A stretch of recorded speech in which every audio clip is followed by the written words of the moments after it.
My name is Karen. I'm a 25-year-old employee, and my grandfather, who raised me, passed away 6 months ago. Today is the day when the lawyer will open my grandfather's will. That's why I was visiting my grandfather's house with my sister, Susan, who is 4 years older and is my only family. Our parents passed away in an accident 20 years ago, and since then, we were raised by our grandparents. Since my grandmother passed away from an illness a few years ago, my grandfather's spirits have been declining year by year, and he became frequently ill. Out of concern, iterations, I lived in an apartment near my grandfather's house and often went back to check on him. You're a grown woman. It's unbecoming to keep coming back home. My grandfather would say it, but he would always laugh cheerfully nonetheless. Then, one day, as I went to visit like I usually did, I found my grandfather lying in pain at the entrance. In a panic, I called the ambulance, but my grandfather passed away just like that. Hey, what are you daydreaming for? At least prepare some tea. My sister's voice brought me back to reality. Right, the lawyer will be here soon. I responded and headed to the kitchen. Taking a quick glance, I saw my sister lazily stretching out her legs on the mat and yawning. I could still smell my sister's strong perfume even in the kitchen, a bit away, and I made a face. She's the same as always, I murmured under my breath, placing the kettle on the stove. My sister has always been the type to only care about herself. Once she hit her teens, she started dyeing her hair as if it were natural. She hung out with the so-called delinquents and was always out and about. Demanding money without working part-time was a given. Even when she caused trouble and our grandparents had to apologize on her behalf, she was unperturbed. I, being the quiet one, often had to deal with the fallout. She doesn't seem to have changed much even after becoming an adult. She doesn't have a stable job and seems to just be drifting around while working part-time. I knew she had been asking our grandfather for money whenever I wasn't around. It was easy to imagine that she would have found this all too troublesome if it weren't for the inheritance. Ah, you must be the lawyer. Thanks for coming today. Execution, I heard my sister's high-pitched, formal voice indicating that the lawyer had arrived. I hurriedly placed tea leaves into the teapot and headed towards the entrance. Thank you for coming today. I had met the lawyer at the funeral. His eyes were as kind as my grandfather's. A lawyer's badge shone brightly on his chest. After offering incense in front of my grandfather's portrait, he took a sip of the tea I served, and then took out my grandfather's will. It was entrusted to him by my grandfather while he was still alive. To the content was as follows. My elder sister Susan was to inherit $20 million in cash. And I, the younger daughter, was to inherit this house and the land it sits on. Upon hearing this, my sister burst out laughing. As in $2,000 in cash for the elder daughter and only an old house for the younger one. How hilarious. It's just right for someone as plain as you. It's not just the house, there's also the land. I retorted, to which my sister laughed snidely. that to the value of this land in such a godforsaken place is hardly surprising. I would have preferred cash. I guess Grandpa must have had a soft spot for me after all. I can't deny that I am a bit shocked. The Payback, I suppose my grandfather wanted me to protect his beloved house and land where he spent his life with my grandmother. A house and land? That's pretty awesome, isn't it? Brian, my boyfriend, exclaimed in surprise after hearing my story. I shook my head, implying it's not as great as it sounds. Not really. My sister inherited $20 million in cash. That's more impressive. I felt a sense of emptiness saying it out loud. Even though I was being modest, verbalizing it felt like an acknowledgement. Wow, beautiful and have money now. She's the more Morris, the better victory. I shot Brian a side glance for his insensitive comment. Realizing his café, he joked, "Your comfort means more to me than money." Karen, Brian has been my boyfriend since I started working. We met at a social event, and being of the same age, we clicked well. I've introduced him to my grandfather and my sister. Well, he hasn't proposed yet. I've been considering marriage. Today was our first date in a while, and I ended up telling Brian about my inheritance. I suppose it was because I thought he would become my husband someday. I had no idea I would come to regret this. A few days later, I was visiting the family home I'd inherited from my grandfather. I had intended to clean and sort out my grandfather's belongings. The property was large, but the house was modest. I figured I could manage it on my own. I looked around the house and pondered, it's close to my workplace. Maybe I should move here. Living here leisurely with a cat doesn't sound too bad. There would be no rent to pay, and while there might be maintenance costs for deterioration, I've been working hard and saving, so it shouldn't be a problem. Maybe someday with Brian, feeling embarrassed at the thought. I shook my head vigorously. I rolled up my sleeves to begin cleaning. Just then, I received a call. My sister's name appeared on my smartphone screen. I was sighs. What's up? My sister seemed to be drunk. She always had a unique way of extending her words, but today it was particularly bad. I sighs. You're drinking, aren't you? It's still afternoon. I pointed out with a sigh, to which she exaggeratedly sighed back. Oh, you're such a Miss Goody Two-Shoes. She had been drinking. I was thinking about moving here eventually. I answered my sister's question, hoping to end the conversation quickly. Really? I'm enjoying a suite in a luxury hotel right now. My sister raised her voice in a somewhat exaggerated way. Guess who I'm with right now? I have no idea. Boring? It's that kind of attitude that'll make Brian dislike you. What? I was flabbergasted when Brian's voice took over the line. Dizzying question marks pop up in my head. But I resent my imagination.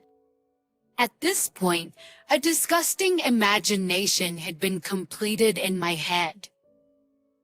Surprised, huh? My sister's mean-spirited voice chimed in. Ever since you introduced him to me, I thought Brian was quite a catch.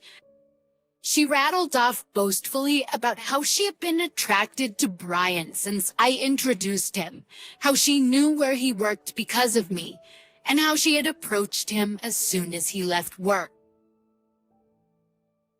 He came along readily when she asked. He told her that she was hundreds of times more attractive than me. I listened in stunned silence. Karen, I'm really sorry. The next voice I heard was Brian's again. Tell me it's a mistake. As I tried to utter words that wouldn't come, he spoke again. As a man, I had to take this opportunity. What? I do feel bad about it, but come on, it's impossible to resist a beautiful woman who has $20 million, right? It's the way he spoke, as if asking me to understand, drained my emotions away. I felt a cold sensation, like my blood was being drained from me. You know what? I don't need a man like you. At my words, I could hear my sister laughing uproariously in the background. The voice on the phone changed back to my sister. Well, that's how it is. And from now on, let's not consider ourselves sisters, okay? I wouldn't want you turning to me just because you're broke. But with those words, she ended the call. Overwhelmed by emotions that had lagged behind, all I could do was cry out. 5 years have passed since then. I had a cat in my lap, dozing off in front of my laptop. The cat was also purring contentedly in sleep. Today is my day off, but there is still a bit of work left from what I've brought home.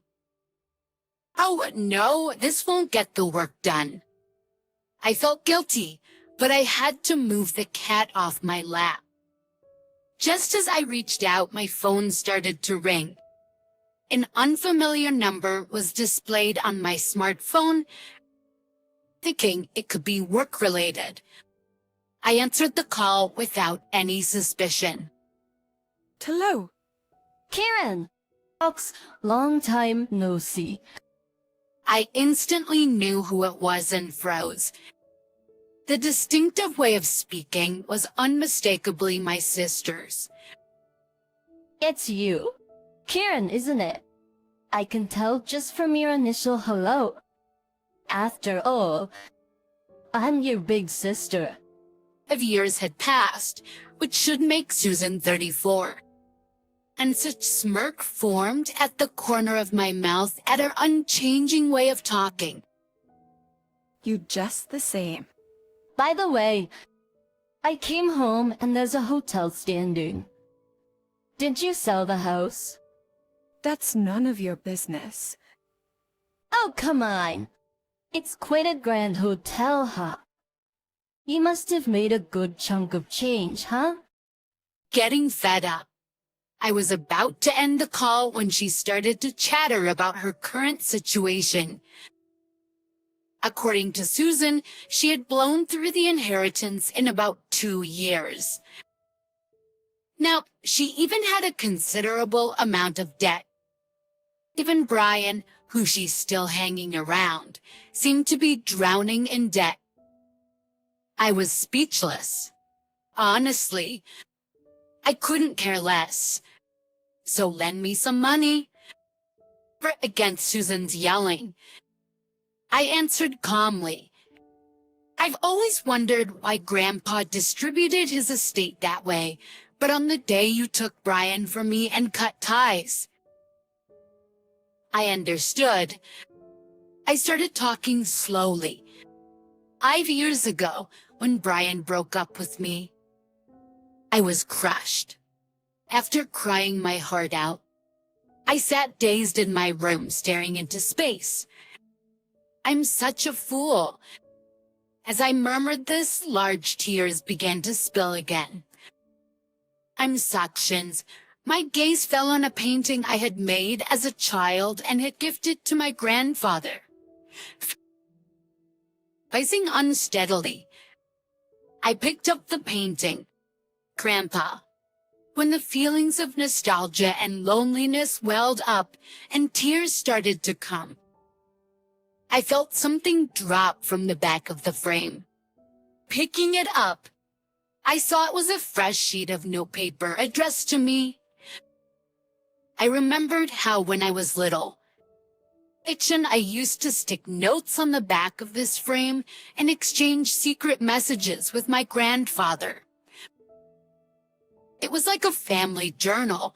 Really? Knowing that I was to inherit the house, he probably figured I'd find this note. I'm glad I noticed. I shuddered at the thought that I might have left it unnoticed. To Karen, and the date on the letter was just before my grandfather passed. I knew you'd definitely noticed this letter, and now you're probably wondering why I distributed my estate in such a manner. As to your sister, and an old house and land for you. It may seem like I favored Susan, but that's not the case.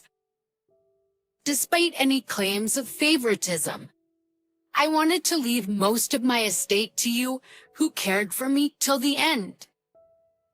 I finally understood what had been bothering me. No matter what, Grandpa thought more of me, huh? I'm sure I was deeply hurt by Susan's words at that time. Despite having loved my grandfather more, a kind of jealousy, I continued to read the letter. But Susan would not be satisfied with a regular division. The child, even as her grandfather, I must admit, she's terribly greedy. Exactly. Grandpa, she even took my boyfriend from me. That's what I want to tell him in my heart. That's why I arranged it this way. That with Lisa's at first glance, Susan appears to have received the better deal. She won't pay attention to your share. And according to grandfather's letter, the value of this land in our area is continuously increasing due to ongoing urban development. As of the time I'm writing this, it's not worth Susan's 20 million yet, but the value of this land will surely increase in the future. When I read this far, my eyes widened in surprise. You can live here if you're attached to it, or you can sell it when its value rises enough to make a good profit. All I want is for you to be happy. When I finished conveying the content of the letter, Susan clicked her tongue and said, "That old hag." I lived in that house for a while, but when my marriage was settled, I decided to sell the house just like grandfather's letter said. The land value had risen enough. But anyway, I'm never lending you money. Susan seemed frustrated, but as if she had a good idea, she said this. Right, if you want, I can give Brian back to you. So help your sister. It's a good deal, right? At this moment, I heard something snap inside of me. Enough is enough. You've been taken care of by Grandpa, and yet you haven't shown a hint of gratitude. I despise you for that, and you're not my sister anymore. And besides, I'm already married. I don't need Brian, and I don't even want to see his face. Stay out of my life for good. I said what I needed to say and hung up. I quickly set up call blocking, and my cat on my lap was cowering on the bed.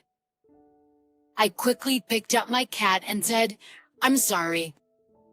After that, it seemed Susan contacted Brian, and they both stormed into our old house. Did they try to return Brian to me? There's a respectable in there now. but they must have misunderstood something and were shouting that they were my relatives. Even though I just sold the land and had nothing to do with it. It's simple for those two. I sold the land and an inn was built. For equals, I must be the owner of the inn. Of course, the staff reported to the police. The two of them were arrested because they had destroyed several items in the inn. Furthermore, it was discovered that they had been committing marriage fraud for money in the past. It seems they'll be sent to prison together. I was also questioned by the police, but I was able to prove that I had no involvement quickly as we were estranged, and I was released. As my husband, who came to pick me up, and I were walking through the station, we heard screaming and turned our gaze. And there were Susan and Brian, who looked completely different. Fortunately, they didn't notice us. Both of them had messy hair, worn-out clothes, and looked nothing like the two people I remember. Especially Susan, who never skipped her makeup and fashion, looked even more different. They were probably being moved to a different location. As I watched the two of them, filled with a sense of melancholy, my husband and I locked eyes. I grabbed the hand he extended, and we left the police station. "Are you okay?" My husband, always concerned, looked at me with gentle eyes. "I'm okay. I have you in this little one." I touched my barely noticeable belly and smiled back. In my belly, a new member of our family is growing. Money is important, but there's something even more valuable. That's what I want to teach our child with my husband by my side. I was shocked to find out that my daughter, Anita, never received the money I thought I had been sending her every month. Her shocking words hit me like a punch. There's only one explanation for this. Anger started to boil up within me. The person I decided to confront was My name is Beatrix. I lost my husband early, and I've been raising my daughter, Anita, all by myself. Our life together has always been a stretch. I never had time or money to worry about my appearance. Did I look so miserable? Occasionally, my mother-in-law would look at me with disdain. "Beatrix, can't you at least try to improve yourself a little? Your hair, your clothes, you look, well, a bit shabby." "I'm sorry. I'll try to do better." It hurts to be criticized, but she was right. I had no choice but to accept her words. I've never let myself get angry or snap back at her. It's in the spring of a certain year. My daughter Anita was accepted to her dream college. It was a far commute from home, so she decided to live on her own. Anita, I'll do my best to send you money, so you have to do your best to study. Don't push yourself too hard. Remember, your health comes first. Mom, that's my line. I'll work part-time too. Don't worry about sending me money. Her thoughtful words filled my heart. Anita had grown up to be such a kind child, even though our life had been tough compared to her friends and other families. I wanted to support Anita and make her college life as fulfilling as possible.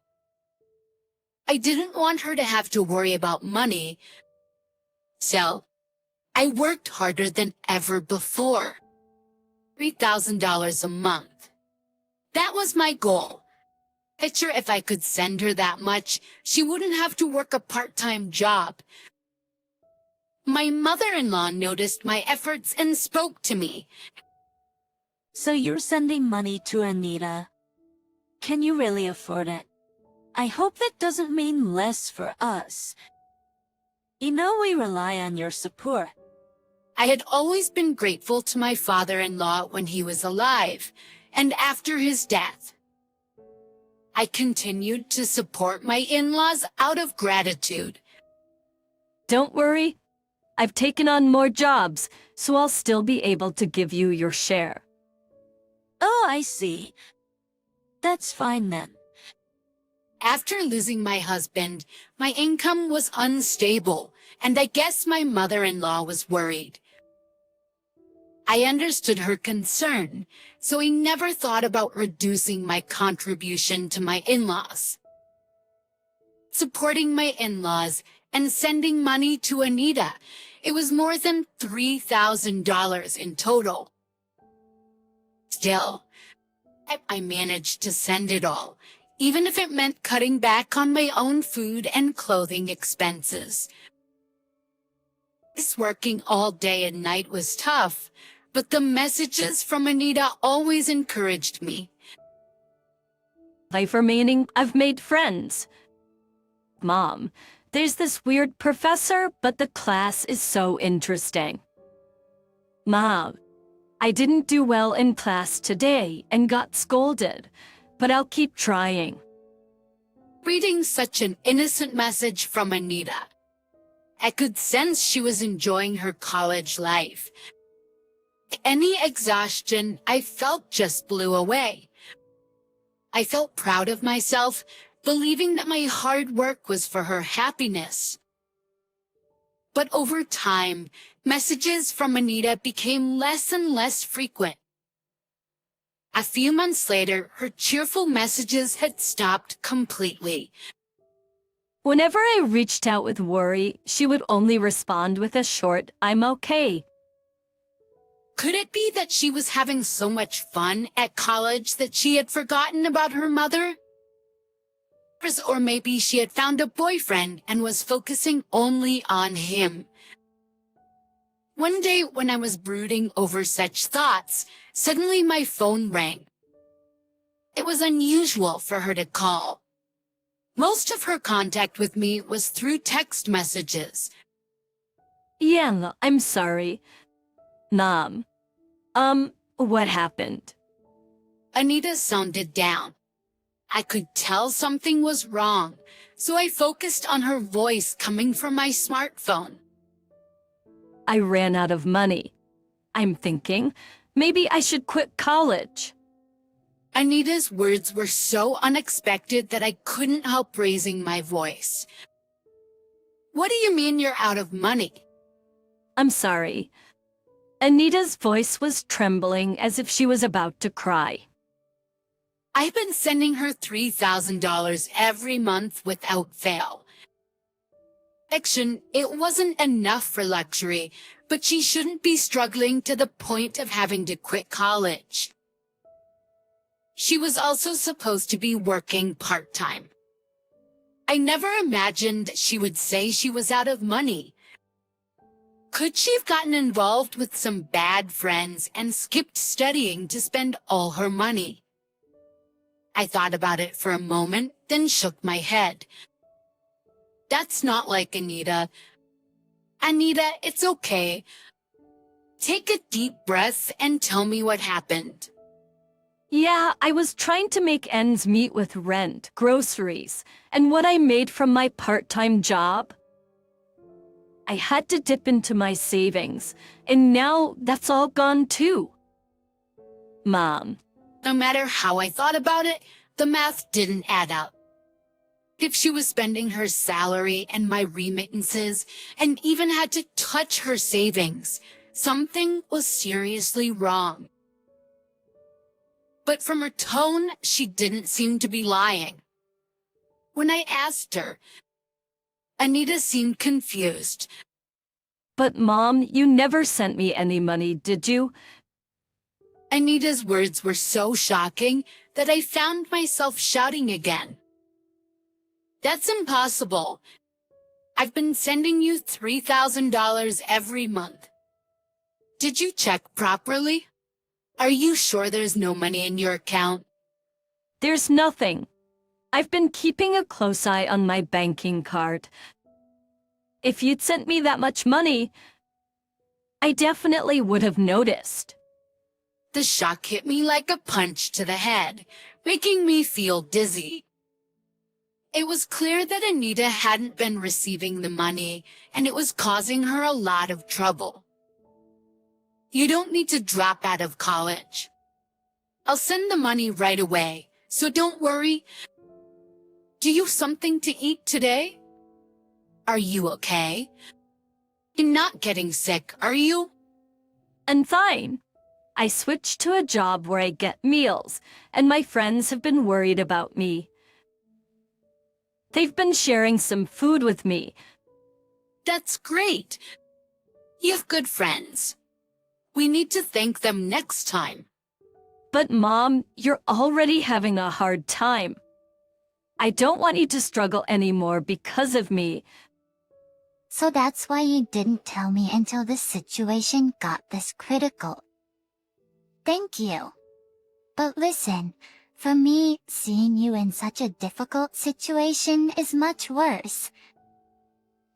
So please leave the rest to me. It's that. Anita finally let out her emotions and started crying. I wondered when was the last time I heard her cry like this. After comforting Anita and hanging up the phone, I immediately took action, driven by a growing anger.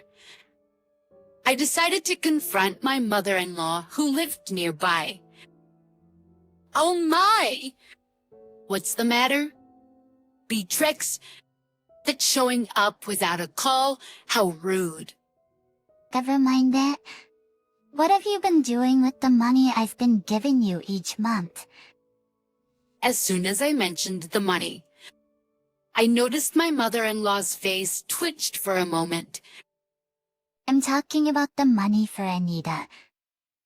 I was giving that to you too, right? The remittance to Anita was not directly transferred by me into her account. I've been handing it directly to my mother-in-law, who lives nearby, who offered to make the transfer herself when she learned it was for Anita. So I have been giving her an additional $3,000 for Anita's remittance. I would have declined if it was only about transferring the money, but there was a reason I didn't. That's because she said, I want to contribute to my granddaughter too. That's what you said, right? I stood you and gave you the money. But what do you mean you didn't transfer it? My mother-in-law had convinced me with that. That even though she was getting money from me, I thought it was her kindness towards Anita and trusted her. What are you talking about? I've been transferring money to Anita's account every month. Please, stop lying so blatantly. Anita has told me that she never received any transfers. For her to lie like that, what kind of child is she? Beatrix, maybe it's your parenting that's the problem. Excuse me. Hearing my own daughter being called a liar made me feel a rush of blood to my head. But if I lost my temper and forgot myself here, it would play right into her hands. I told myself to calm down, took a deep breath, and spoke again. Anita doesn't lie. If you insist on this, show me the bank statements where you made the transfers. I threw those away a long time ago. Listen, by checking Anita's account history, it's easy to see whether you really transferred the money or not. Even after knowing this, are you still going to call Anita a liar? Anyone could think of this, but when I said this, my mother-in-law seemed at a loss for words. She huffed again, muttering stubbornly under her breath, so persistent. I took a deep breath and said, if you insist that you transferred the money, What? The police. The mention of the police made her previously defiant face turn pale. And the police? Isn't that a bit dramatic? it's not. This is about money. You said you transferred it, but it didn't show up. That sounds like a crime to me.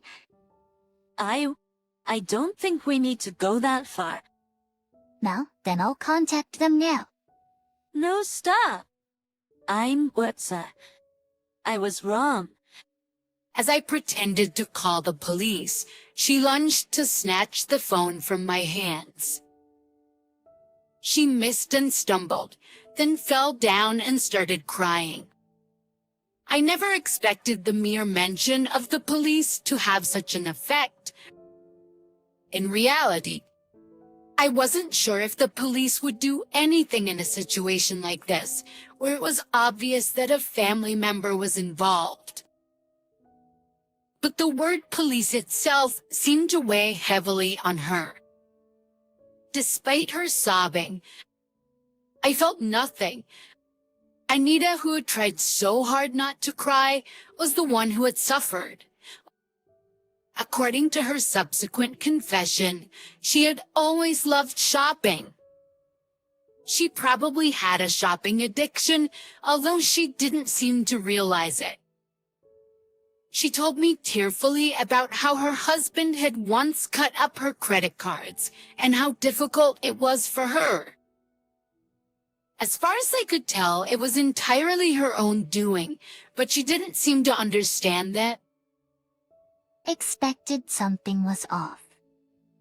My mother-in-law kept getting the same amount of money even after he passed away, but I started getting requests for money earlier than expected.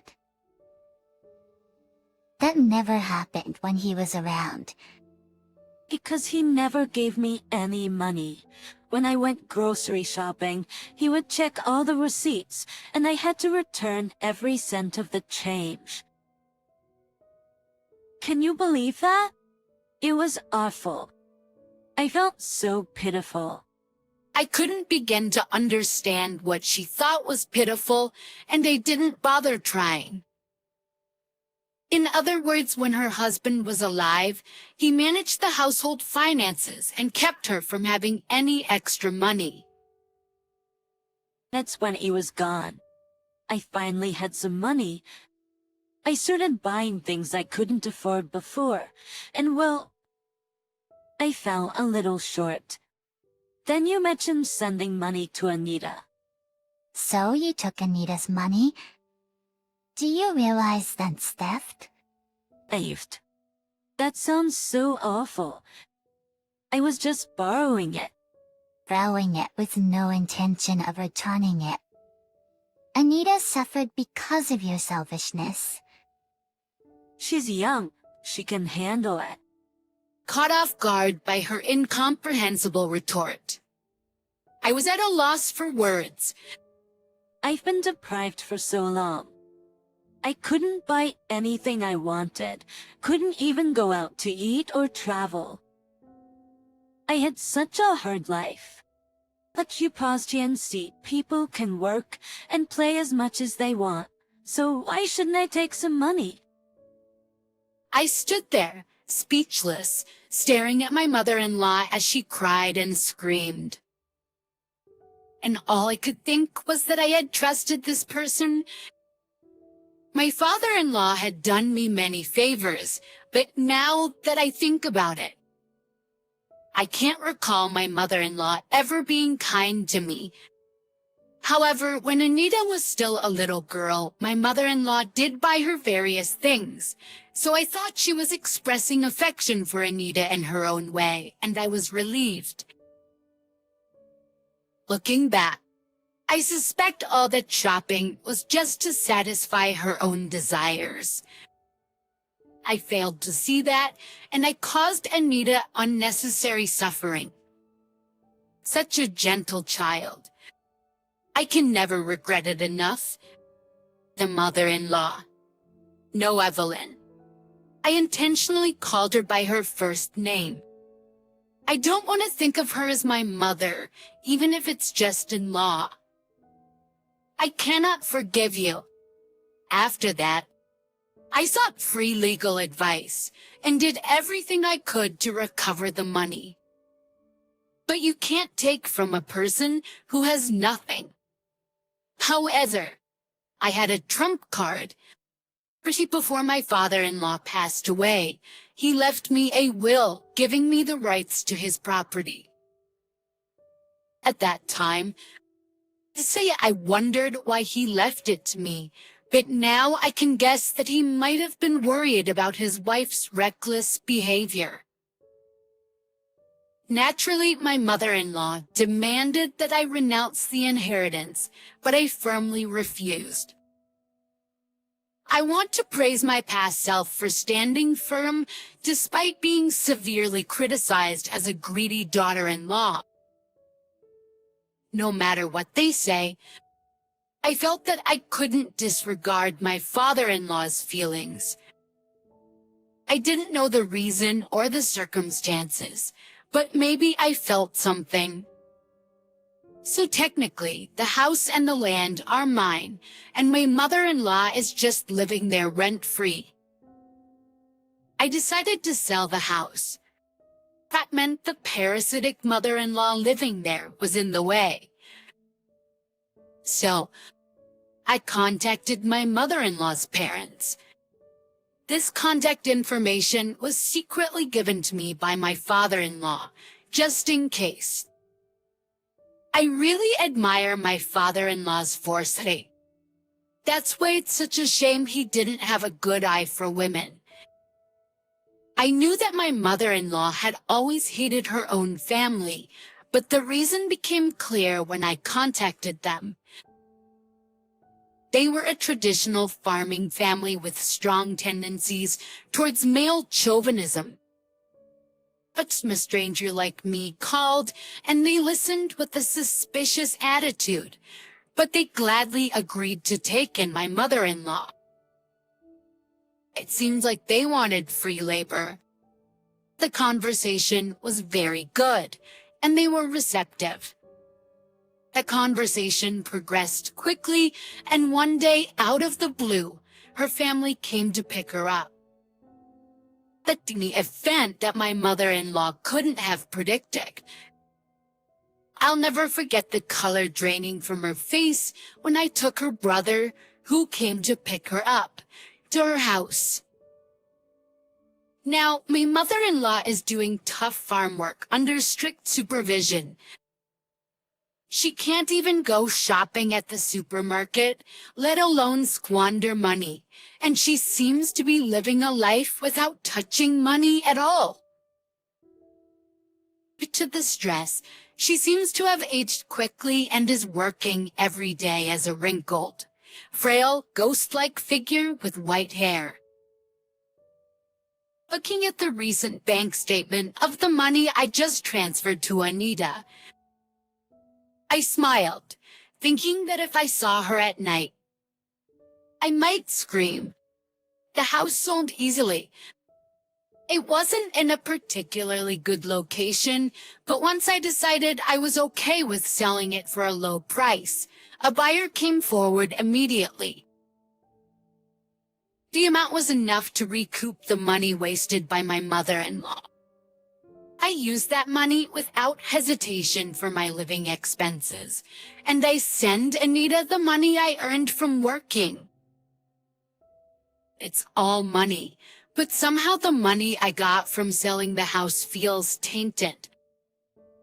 I've transferred this month's money just now. At that thought, I quickly texted Anita.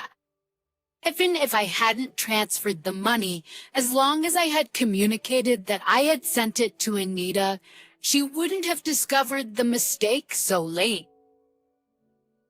I regret now for neglecting such simple communication due to my busy schedule. The reply came swiftly. Got it. message, full of Anita's usual energy, was accompanied by a string of cute emojis. She checked so quickly, but these days it seems you can easily check your bank balance on your mobile phone. I don't understand it at all, so I can only admire the adaptability of the young. Since then, Anita started sending messages frequently again. But with the money reliably reaching her, her life must have become stable. It's clear from her texts that she's energetically continuing college without quitting. While I was feeling pleased, another message arrived from Anita. Looking at it, my eyes widened and I broke into a grin. Mom, there's someone I want you to meet. I didn't expect this day to come. It was all worth it. I can't sit around. I need to prepare something good. I changed my plan and headed to a high-end supermarket I don't usually go to, since I no longer have to send money to my mother-in-law. There's a bit more wiggle room in my life. I've even been able to quit a few of the jobs I was juggling. I wonder what kind of food my daughter's partner likes. With a bit of premature speculation, I left. In the near future, I plan to invite the fresh-faced couple to our home and treat them with the best hospitality I can muster. And goes home. What happens after that? I don't plan on relying on someone who hasn't even gotten married past 30, acting all high and mighty with that chump change. I couldn't help but be shocked by the first words directed at me from the woman who was supposed to become my sister-in-law. My brother, with an even more malicious grin, turned to me. Sis, just go home already. Please don't forget to leave your gift, though. The two of them laughed at me together. I felt something close to hatred towards my brother, but the next words he said made me lose even that emotion. Well, it doesn't really matter if we have your gift or not. All our relatives love me, and they're probably giving us a lot of money. Likes me more than you two, so she might even give me all of her property. Hey, that makes it sound like you're just using them for money. Well, it can't be helped. They're a good source of income. I never thought my brother could be such a terrible person. I was foolish for being considerate of these people. To Dixessen's Retaliation, despite it being our first reunion in a long time, my brother hasn't changed a bit since the old days. If anything, his terrible personality has only worsened, and I couldn't stand it anymore. At Prairie, I reached my limit and left the waiting room while the two of them laughed together. My name is Emma. I'm 32 years old. I work at a foreign cosmetics company. After graduating from college, at concerts, I worked for another company, but I was lucky enough to be headhunted by my current company and change jobs. The people I work with are ambitious, and I work tirelessly every day while receiving constant motivation. As a result, I now hold the position of department head. Ever since I started working at this company, they have recognized my worth. Every day has been enjoyable. Of course, there are times when I struggle with work, but the sense of accomplishment after overcoming those challenges is something I can't experience anywhere else. I've never been one to spend my days thinking about how much fun I'm having every day. Especially before going to college, my days were very stifling. I have a younger brother who is 5 years younger than me. Ever since Nate was born, my mom has been completely devoted to him. She loves him so much that I became less important to her. As a young child, I couldn't find anything to fill the loneliness of not being cared for by my mom. The more my dad and relatives tried to pay attention to me, the more I missed my mom. On the other hand, it was the first boy born in our family in a long time. He was also the type to easily get spoiled by anyone. So, before long, our relatives stopped caring about me and only doted on my brother.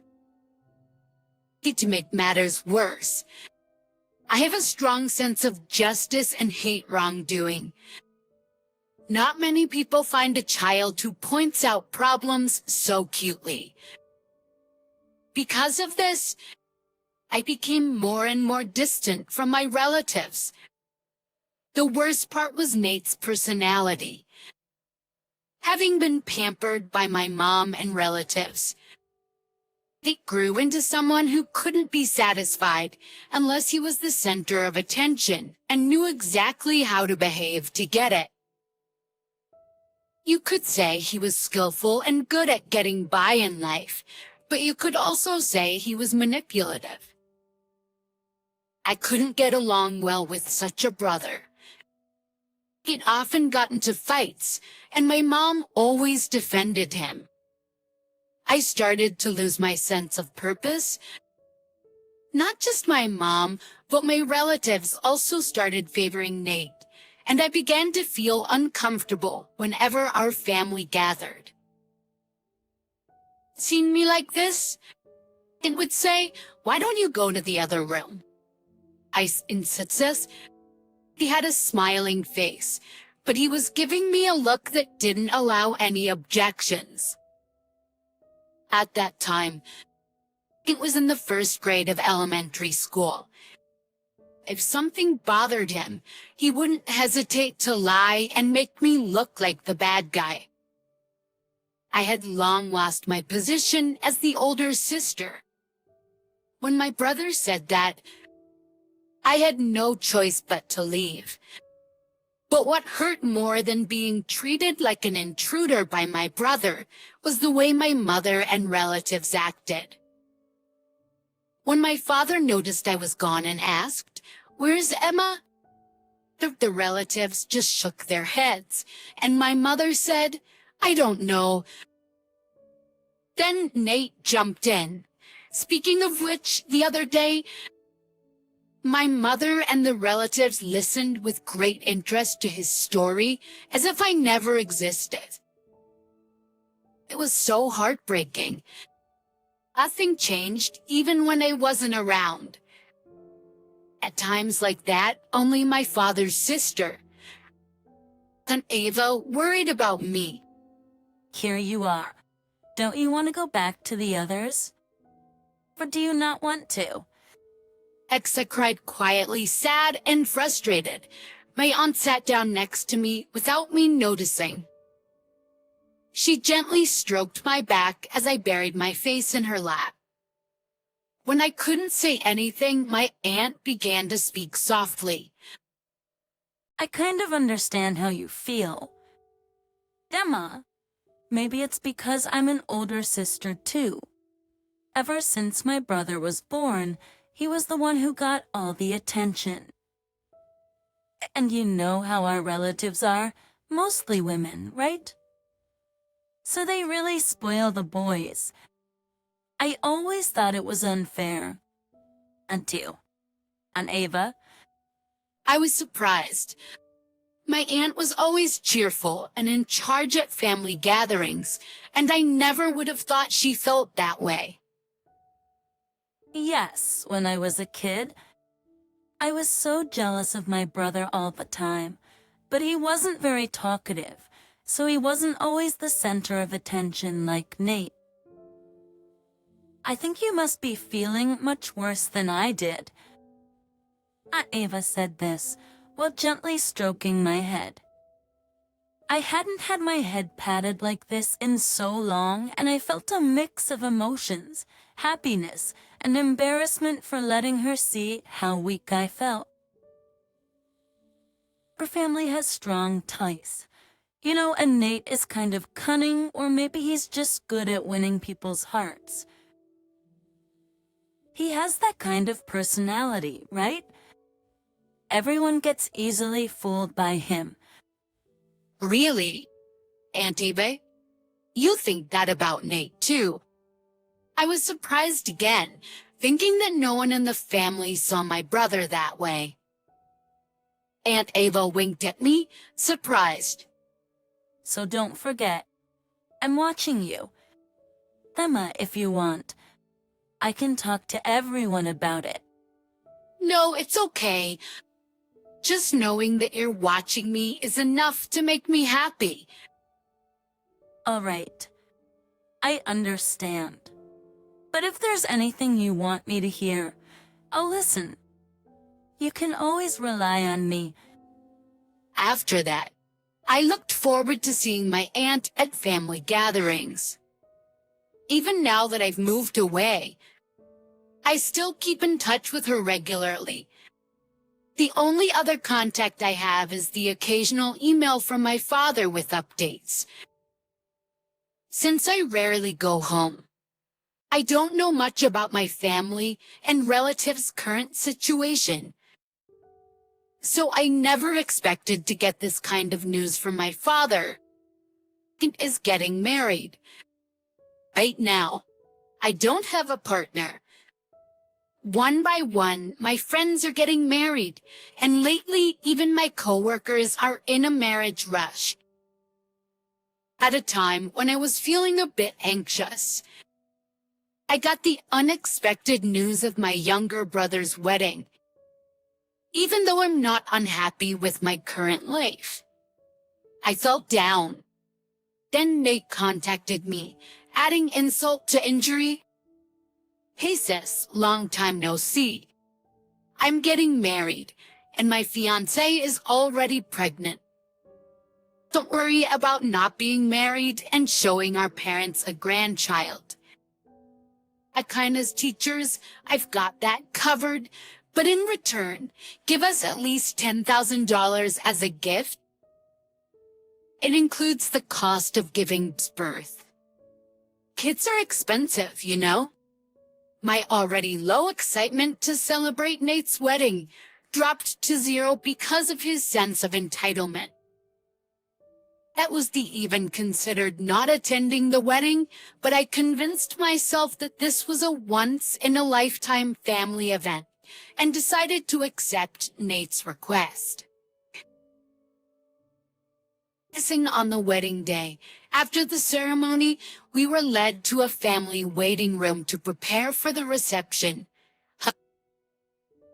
I reunited with my mom and relatives after a long time had passed without seeing them.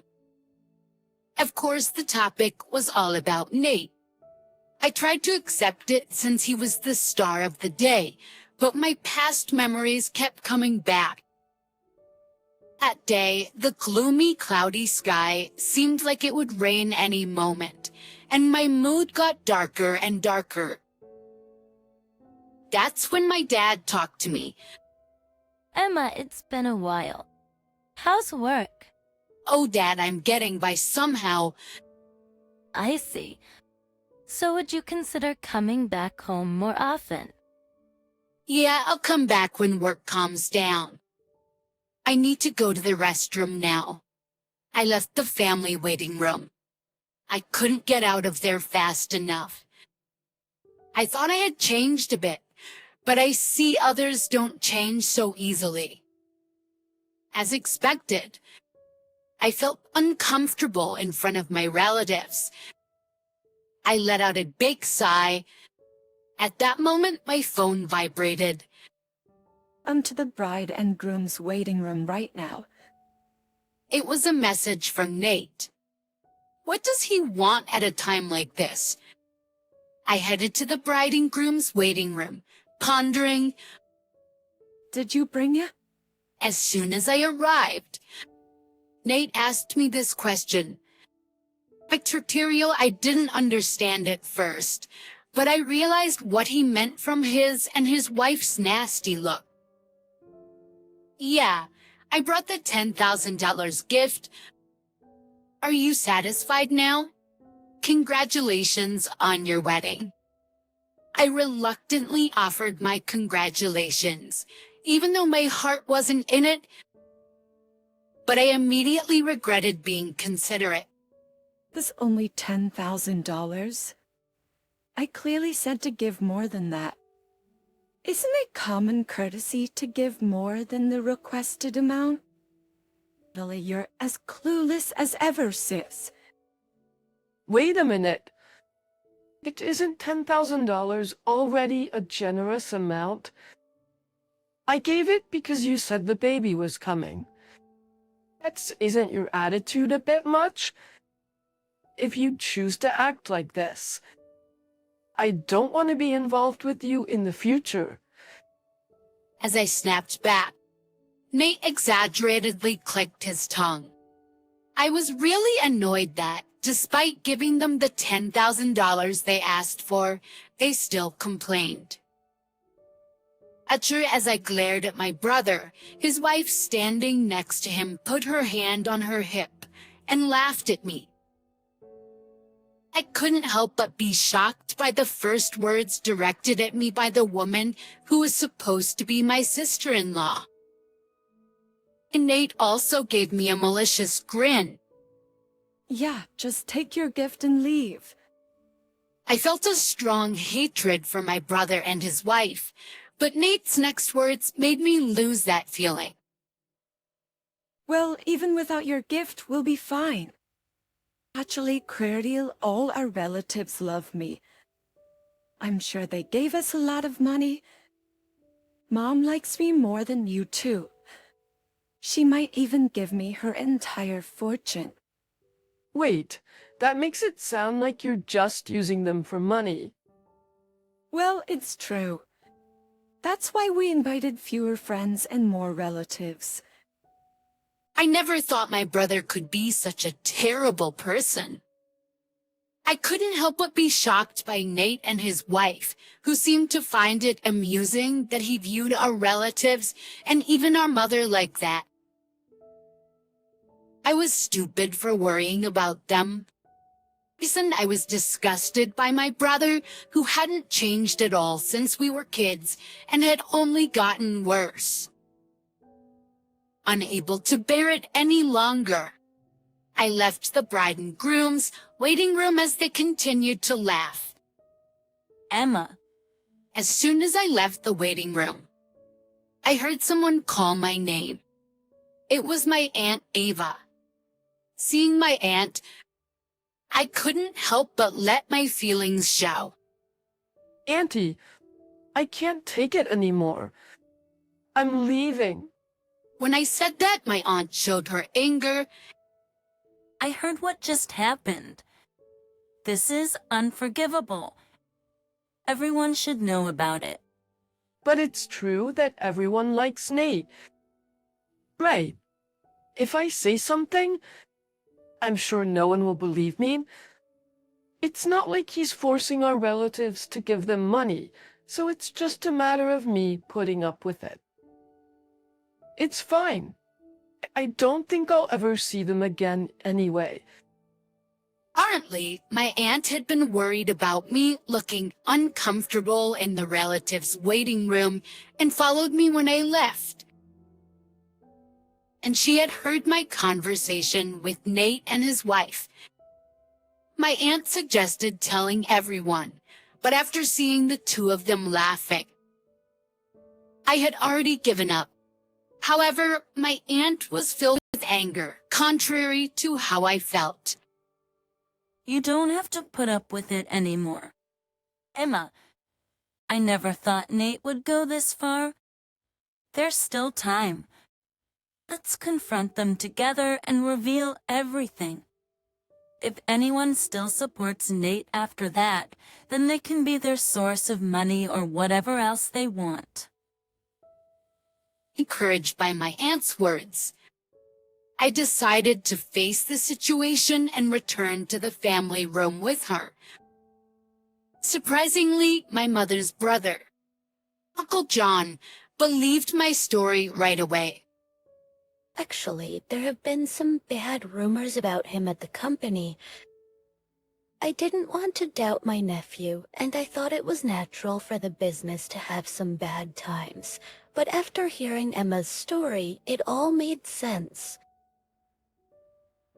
I guess I was only considered valuable as long as I was paying him. Uncle John runs a company and Nate works there. It seems Nate has been taking advantage of his position as the president's nephew and doing whatever he pleases. Because Uncle John is the company's president, our relatives respect him. First, when he acknowledged my story, everyone started to believe me one by one. There's no way Nate could be like that. My mother, who had been adamant until the end, gradually grew suspicious, not only because of me, but also because my aunt had talked about Nate. My mother, who had been asked for hundreds of thousands of dollars for wedding and childbirth expenses, seemed to have her doubts and eventually accepted our story. My father, who seemed to have believed me from the beginning, was radiating anger. At the moment when all the relatives finally listened to me and my aunt, my father spoke up. I'm sorry for our son. We must have raised him wrong. Let's all go home today. He doesn't deserve to be celebrated. With those words from my father, my mother and all the relatives decided not to attend the wedding reception. My parents hurriedly left the family room to explain the situation to the other guests. As we waited at the shuttle bus stop, the people who are supposed to attend the wedding started to arrive. At the end of the crowd, I could see my parents. My father gave me a strong nod when he saw me. I'm sure all the guests had decided not to attend. Thank you for believing in me.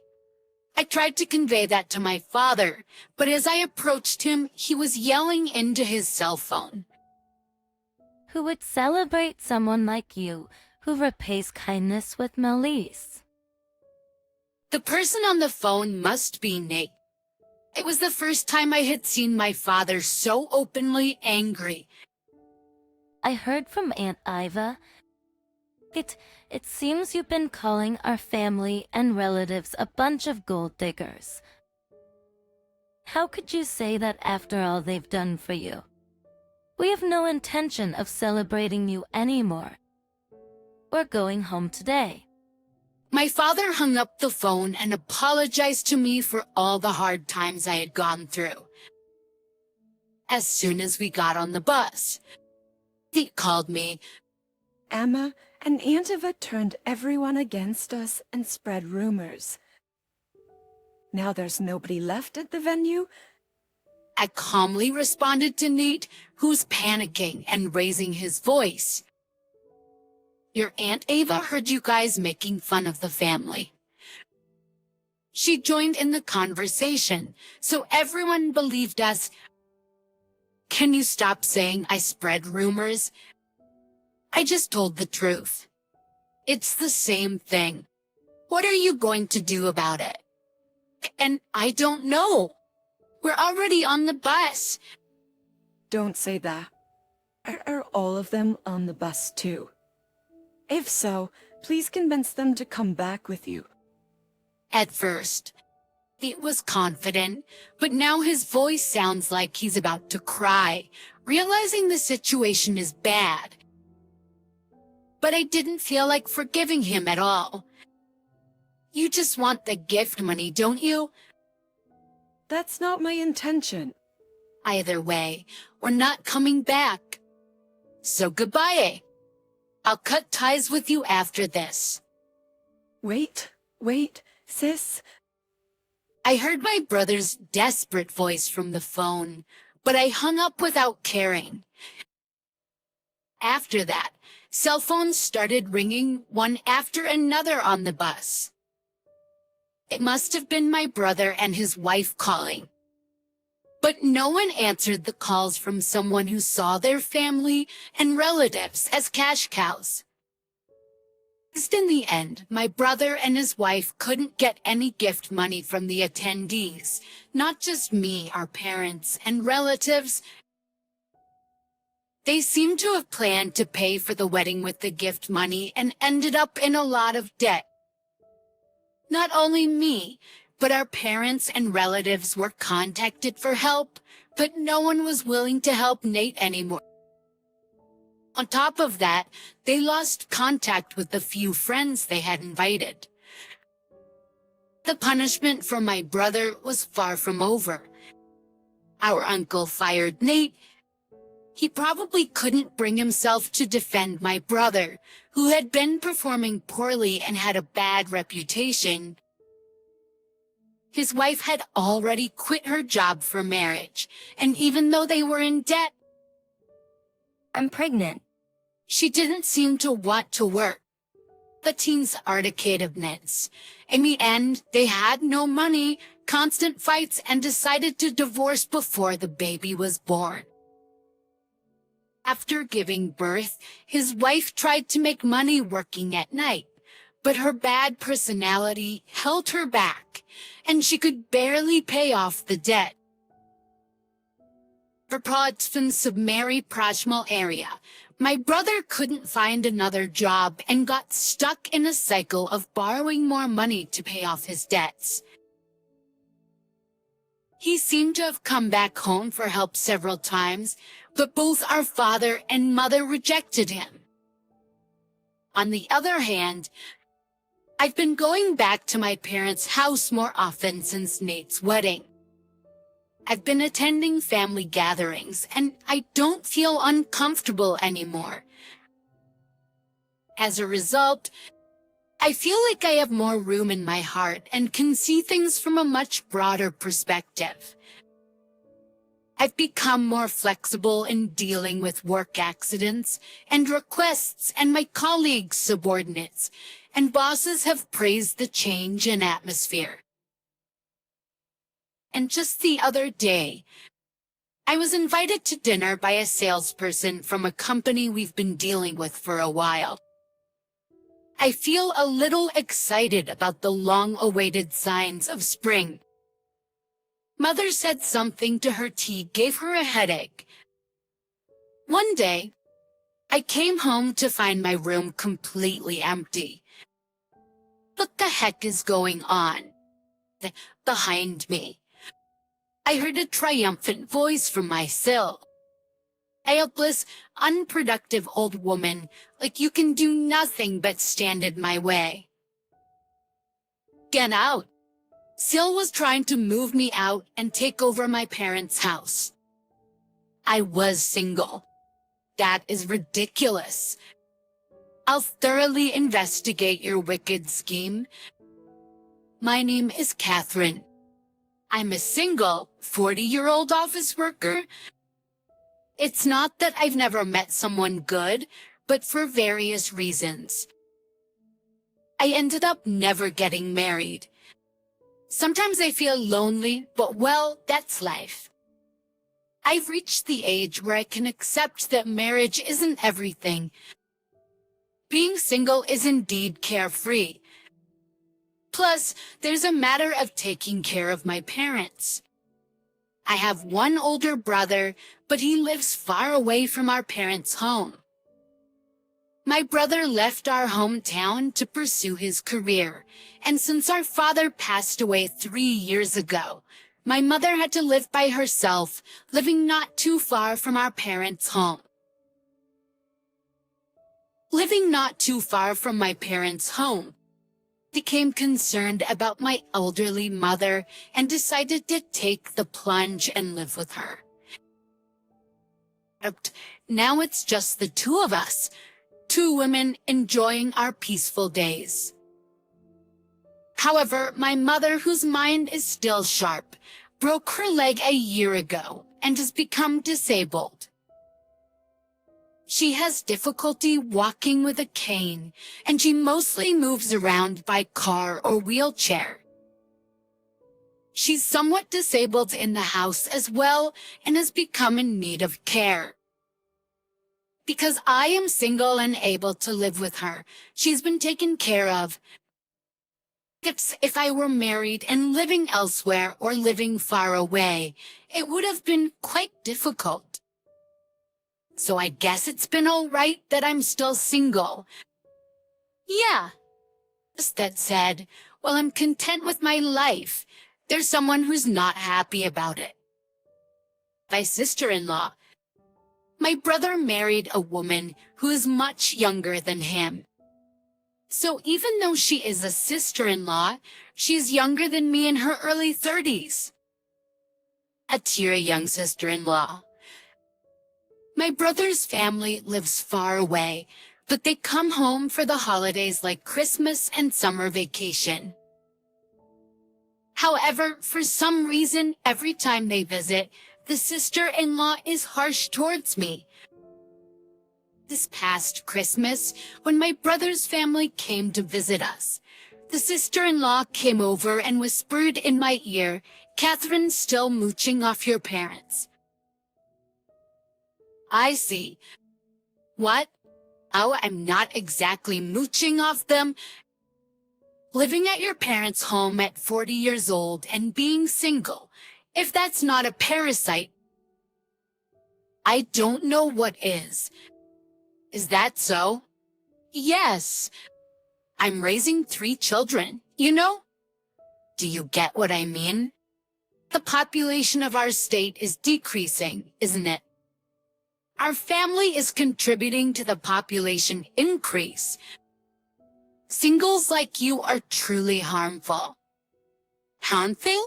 Do you enjoy decreasing the population increase? Harmful? Harmful? Do you enjoy decreasing the population? Is there any point in being born if you're going to be single for life? She goes that far. At least have a child or something. What she said struck a chord within me. Although I am single due to various reasons, there was a man I wanted to marry, but there was a bit of a problem with my body.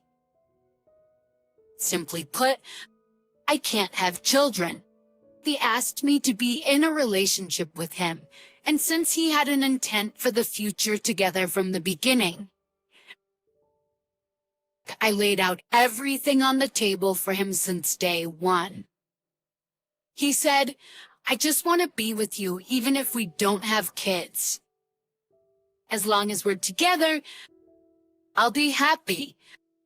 So I agreed to date him, but marriage turned out to be more than just the 2 of us. Hence the trials and dramas we went through ultimately led me to stay single. First, the appalling words of my sister-in-law left me speechless, and yet she had the audacity to take advantage of me financially. We have 3 kids, you know. Be fair with your Christmas gifts. We expect you to gift us some money as a kindergarten enrollment celebration, and it's going to be at least for $1,000. You're not so poor that you can't afford that, right? Auntie, don't you want to provide a proper education for the kids? But I let you have the joy of raising our kids, so pay for their extracurricular activities. It's like she thinks if she uses the kids as an excuse, she can get away with more money. Sure, I'll give gifts for occasions. But I don't understand why I have to bear with her case schemes after she checks the amount of money in the envelope on the spot. When I bring it up to my mom or my brother, they make incredulous faces, unable to believe such audacity of my sister-in-law because they haven't seen it. That's right. She only ever behaves this way when it's just the two of us. She's pretty slick. That this past New Year's holiday, she immediately opened the New Year's gifts I gave to my nephew and niece. It was while my brother was out of the room, having stepped away for a moment to help my mom with something. She spat out, "Huh? This is it? This paltry sum is your gift. Just how poor are you, you stingy bitch?" It's another comment that my mom and brother find hard to believe, so I'm thinking I should start recording her. However, there would be negative repercussions on the family relationships if I keep tattling on, so I can't say much. After all, my mom has 3 adorable grandkids. My complaints lead to my sister-in-law refusing to visit. My mom would be deprived of seeing her grandchildren. That would be too sad for my mom. So, I just need to be quiet. If I can just dismiss her harsh remarks, everything will settle down.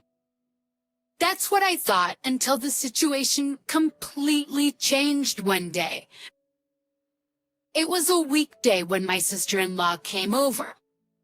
It was during the week, so my brother was at work and I was working from home. My mom was at a senior daycare center. The kids were at the daycare and they were going to their maternal grandparents straight after. My sister-in-law was visiting me alone. I was wondering why she was here on such an unusual day. Then she got right down to business. "You know, I've been thinking that we should move in here." "Excuse me? Talk about a bolt from the blue." You mean move in?" "That's what I said.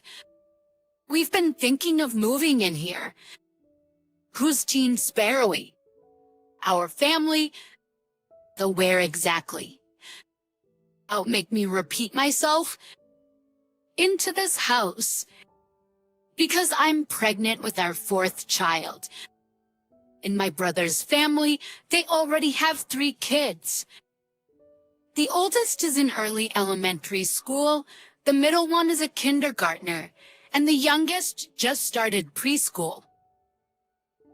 Even though they already have 3 kids, they're having a 4th. I can't help but be impressed. However, they currently live near the sister-in-law's parents' house, so they probably get help with the kids like today.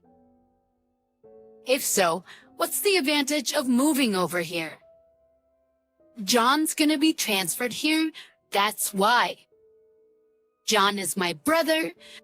Duh. I remember my brother mentioning something about that.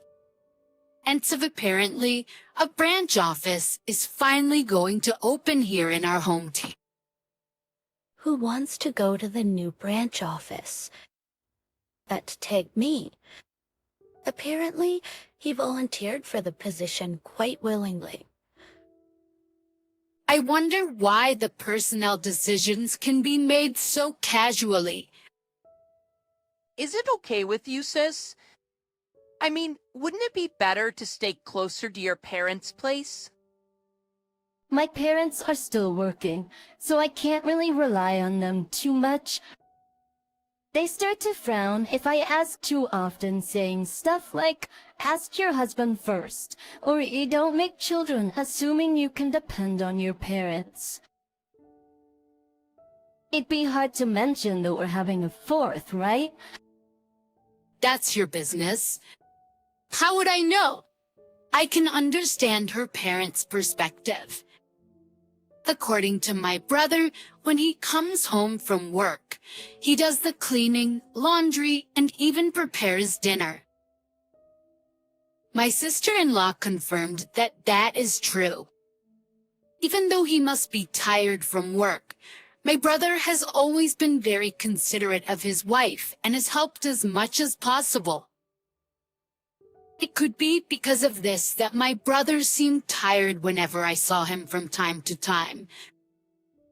Still, isn't having another child a bit too reckless? Yet, life is a gift. It's a happy event, and I have no intention of saying, why not just stop having kids? But why are they planning on moving in with us? I must have looked puzzled. My sister-in-law continued. It's a hassle to deal with my parents, and where we live now is just too remote from everything and too inconvenient. So instead of letting John leave and work by himself here, we thought it would be nice for all of us to move in. Well, there are a lot of daycares for kids here, right? Ektadinu. Catherine, could you please move out soon? Excuse me? Fictions once again. I'm taken aback. What the heck is my sister-in-law saying, for God's sake? As for moving in, let's discuss that with my mother and brother. But why should I be the one to move out? Think about it. We're going to be a family of 6 soon, right? That's true. So isn't this house going to be too small? Well, that's true. Well, I suppose so. That's why I'm telling you to get out. No, I don't understand what you mean. Having 6 in the family is a lot, but it's not impossible for 8 of us to live together, including my mom and myself. Of course, when the kids grow up, it's impossible for all of them to live in an individual room, but I didn't think there was any point in worrying that far ahead. My sister-in-law, annoyed by my increasing confusion, raised her voice. I mean, come on. You're in the way. You, an old woman, can't even have kids. For our sake, get out. What? Oh, and don't move too far away, okay? You're still gonna have to look after our kids. What? After ranting, she added, get out of here soon, and then went home. This needs a family meeting, yeah. That night, I told my mom about what Susan had said and called my brother. My brother told me that he'd arrange a separate house for his family. Sure, I've been traveling a lot for work, and I think it's been tough on Susan. That's why we were living near her parents' home in good old Nebraska. But is she really so bothered by the countryside? On the other end of the phone, my brother sounded confused. There was still something perplexing, but her idea of moving into our home was temporarily dropped. Well, that was supposed to be the case. One day, after a stretch of working from home, I went into the office for the first time in a while. My mom was away from home, staying overnight at the daycare. From work, I came home to get stunned. Why? My room. Everything's gone. But believe it or not, my room was empty. All of my belongings were gone. What is this? What's going on? This was undeniably my own home, yet my room was missing. But to be precise, my stuff was missing. Where are all my favorite things? I was screaming in shock when a sudden voice came from behind me, making my heart skip a beat. When I turned around, there was Susan. Susan, what are you doing here so late? Shut up, you'll wake the kids. The 3 kids are here. Until the beds arrive tomorrow, they're sleeping on the living room couch. I rushed into the living room, where my nephews and niece were sound asleep. What's going on? Looking at me, completely stunned and at a loss for words. Susan laughed and said, "You wouldn't leave the house, so I had to resort to drastic measures. I am not leaving. I've already talked to my brother about this. Do you think you can just do whatever you want? Don't you have any idea how many people you're inconveniencing? Who's the one doing whatever they want here? I'm the one inconvenienced." I really wanted to get those words out of my mouth, but I held my tongue because the kids were asleep. My sister-in-law, Susan, ignores my considerations and loudly declares, "Who cares what your mother or brother says? If you move out and our family moves in, those two wouldn't oppose this idea for sure." What happened to my stuff?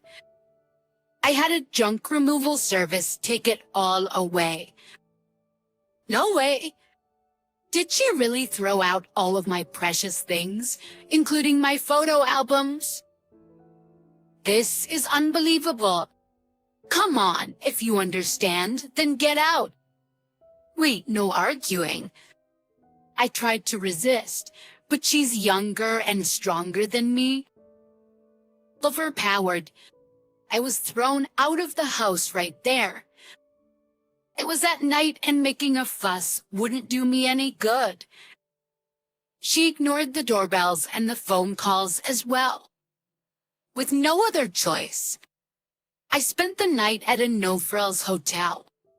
The next day, I took a day off from work and rushed home. As I was about to unlock the door and enter the house, Susan came out faster. "Oh, Susan." I tried to contact my brother but couldn't reach him. "Let's talk anyway. My husband is on a long business trip abroad. The time difference makes it hard to get in touch with him, you know?" I was about to leave, "So make sure you look after my kids." Oh, Susan, leaving me in shock, she left quickly. She was all dressed up and everything. With no other choice, I looked after the 3 kids and had a bitter expression when I welcomed my mom home in the evening. "Mom, isn't this a bit much?" Yes, it's a bit much to ignore John's opinion and be so forceful. Raising the 3 kids and going out is unbelievable. If she wanted to leave the kids with someone, her own parents would be the best option. Yes, what are the real benefits of living here? Speaking of which, she went out quite dressed up. Really? There might be a clue in that. That's agreeing with my mother's words. I immediately requested an investigation from a private detective. A month later, it's a success. I now live in a 1-bedroom apartment as a temporary residence, which I had to find in a fluster. My room in my parents' house has been completely remodeled by Susan, and it's nowhere near what it used to be. John was furious, saying, "Don't do as you please," but she seemed to argue that once they move in, it'd be their place. And she also seemed to say things like, "You're often away from home for work, aren't you? I thought it'd be nice for the family to stay together. Raising children is really hard. It's just natural to live together with your family and get help from them." When he mentioned that my mother was in need of care, she responded, "Catherine is there, isn't she? She's just at home.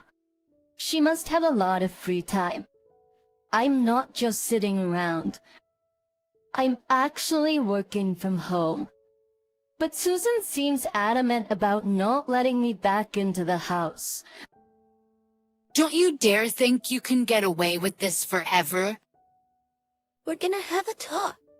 As with that assertive statement from my brother, a family meeting was held today. Why so sudden? I'm pregnant. Let's wrap this up quickly, okay? Susan grumbled as she rubbed her still not visibly pregnant belly. Ignoring her, my brother, Mom. Susan and I, you four adults, huddled together in the living room. By the way, we've left the 3 kids at a weekend daycare. First off, Susan, please apologize for disposing of my belongings without my permission. At my words, Susan scoffed and said, "Huh. It's your own fault for not moving out sooner." Not an ounce of hesitation. People like you, who can't even have kids, should just live in a rundown apartment. Yes, it's true that I can't have kids, but I was living together for Mom's sake. But your Maya would be happier living with her grandkids rather than with you. Susan said, looking at my mom. My mom replied, of course, I'd be happy to live with my grandkids, but... Hearing this, Susan smirked. See, did you hear that? It's much more meaningful for us to live together than an unproductive person like you. But... Ignoring Susan's words, Mom continued, if they were my real grandchildren. So, Susan was dumbfounded, not understanding my mom's words. At that moment, my brother presented a large envelope. what is this? That's the result of your affair investigation. My brother responded calmly. Oh, wait, no! There were photos of Susan flirting with a guy. I thought it was strange when you forced us to move away from our parents who help with the kids to move in here. But the city is more convenient, isn't it? But you're not even using any childcare services and pushing the childcare onto Catherine, aren't you? Well, I need a break too. Then why not use the childcare service like today? It's a waste of money. Do you think I haven't given you enough money? I'm saving up for our future. What does it mean when our bank account is down to 0? Saying this, John spread the bank book. Indeed, it was completely 0. Out! Hey, why are you just looking through it like it's nothing? It's our family money. Of course I have the right to check it. So, where's the savings for our future? Well, in a different account. Let's see that bank book then. I don't have it right now. Where is it? Well, As I watched her continue lying. Although it wasn't particularly hot, sweat trickled down her forehead. maybe in the attic. At that moment, John smacked the table hard. Enough with the lies. Can you still make excuses in front of this picture? Oh, I'm sorry, it was just a momentary lapse of judgment. You've been having an affair with this man for a while, ever since we first got married, right? The guy told me. No, why did you talk to him? He's got a family too. He told me everything under the condition that I wouldn't tell his wife. He betrayed me? The one who betrayed us is you. Susan seemed flustered in front of John's angry face, but eventually she seemed to regain her composure, and the sweat had stopped. Then she said, well, I do regret the affair. I won't do it again. Of course not. But I think it's better not to divorce. It's better for the kids to be with their mother, and more importantly, I'm carrying a new life in my womb. You don't want to be apart from the child, do you? Looking at me, Susan continued. You can't expect grandchildren from a childless daughter. And if I take the kids and leave after the divorce, you'll never see your grandkids again. Is that what you want? Me? Then she turned towards my mother. Seeing our silence, Susan laughed triumphantly. See? Etsuko isn't a barren old woman, just a nuisance. It's natural that she should leave.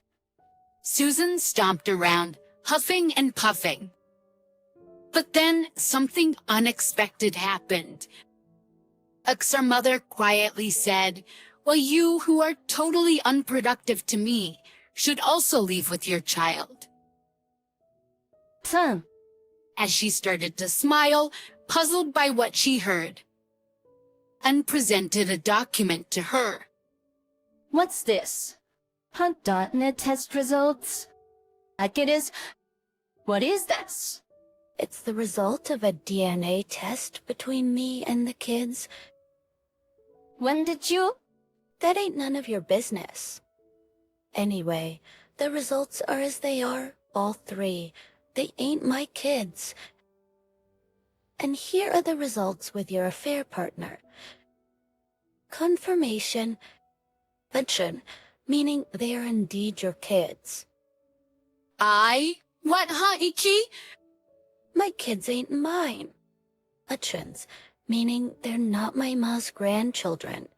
They're complete strangers. No way. It ain't a lie. You knew it, didn't you? You knew and you pulled a cuckoo move on me, didn't you? I didn't. That's what the other guy said. You said, it's sad that our children can't live together as a family to him. Susan looked so pale, she might fall over at any moment. And then my mom gave the coup grace. So you're a burden because you can't bear my son's children. Please pack up and leave with the kids. And hurry. What? Are you going to throw us out into the street? Such young kids. You monster! It was when Susan cried out, trying to elicit sympathy. The monster here is you. A different loud voice echoed through the room. Susan spun around and her eyes bulged. D-Dad? Why are you here? And Mom too? Yes, there stood Susan's real parents. They've agreed to take all the children once I explain the situation. You stupid daughter. Can there be a more disgraceful story as a parent? I'm sorry. Apparently, Susan can't hold her ground against her father. Her face turned blue as she sobbed. John and Jemima and Catherine, I'm really sorry for my stupid daughter. We'll definitely make her pay for the damages. Hey, damages? Wait a minute. I can't afford that. Are you going to pay for me? Dad. No way. I'll front you, but you're paying me back, even if it takes you a lifetime. Asan twig tree. Her father took Susan, who was seriously on the brink of tears, away without waiting for a reply. Her mom, who kept bowing deeply to us in apology, was quite memorable. Even though they're good parents, they raised such a daughter. Raising kids is tough, isn't it? I found myself musing about this in a rather carefree way. Then afterward, my brother John ended up getting a divorce without a hitch. Busy took the money for the alimony, and what she had splurged on her infidelity was apparently paid off all at once by her parents. The kids were taken back to their grandparents' home. Ete had often been left there before, so it seems they're growing up just fine, without any confusion. The kids didn't do anything wrong. John, who'd always thought they were his real children, said this with a touch of sadness. There's no way you can accept it when you're suddenly told they're not yours. I'm hoping that one day, John's emotional wounds will heal. 3 years later, John found a good match and had his real child. But that's another story. As for my brother's ex-wife, Susan, she gave birth to her 4th child. And sure enough, when she tested it for peace of mind, it wasn't John's child. Just under the strict supervision of her parents, she seems to have been working like mad from morning till night for a while. But she seemed to continue her relationship with her lover undeterred. In the end, her affair was also exposed to her lover's wife. After the huge fight, more alimony was incurred, and it seems she was kicked out of the house by her parents. No one knows what became of her after that. As for me, I'm living peaceful days while taking care of my mom, same as always. In fact, the personal items she disposed of were all retrieved on the same day by contacting the waste disposal company. On such a peaceful day, a familiar face appeared before me. The person smiling before me was the guy I once thought of marrying. I couldn't forget about you and have been single all this time. Even my parents finally gave in. They have a rather selfish reason. My brother got married and had a child. They told me I could do as I please about marriage. Caught off guard, he presented me with a ring. It may be too late, but I can't think of anyone but you. I want to help you take care of your mother. So, could you please marry me? That unable to hold back, my face crumpled with tears. Without hesitation, I jumped into his chest where he had a gentle smile. I've been asked to look after my sister's child starting next week.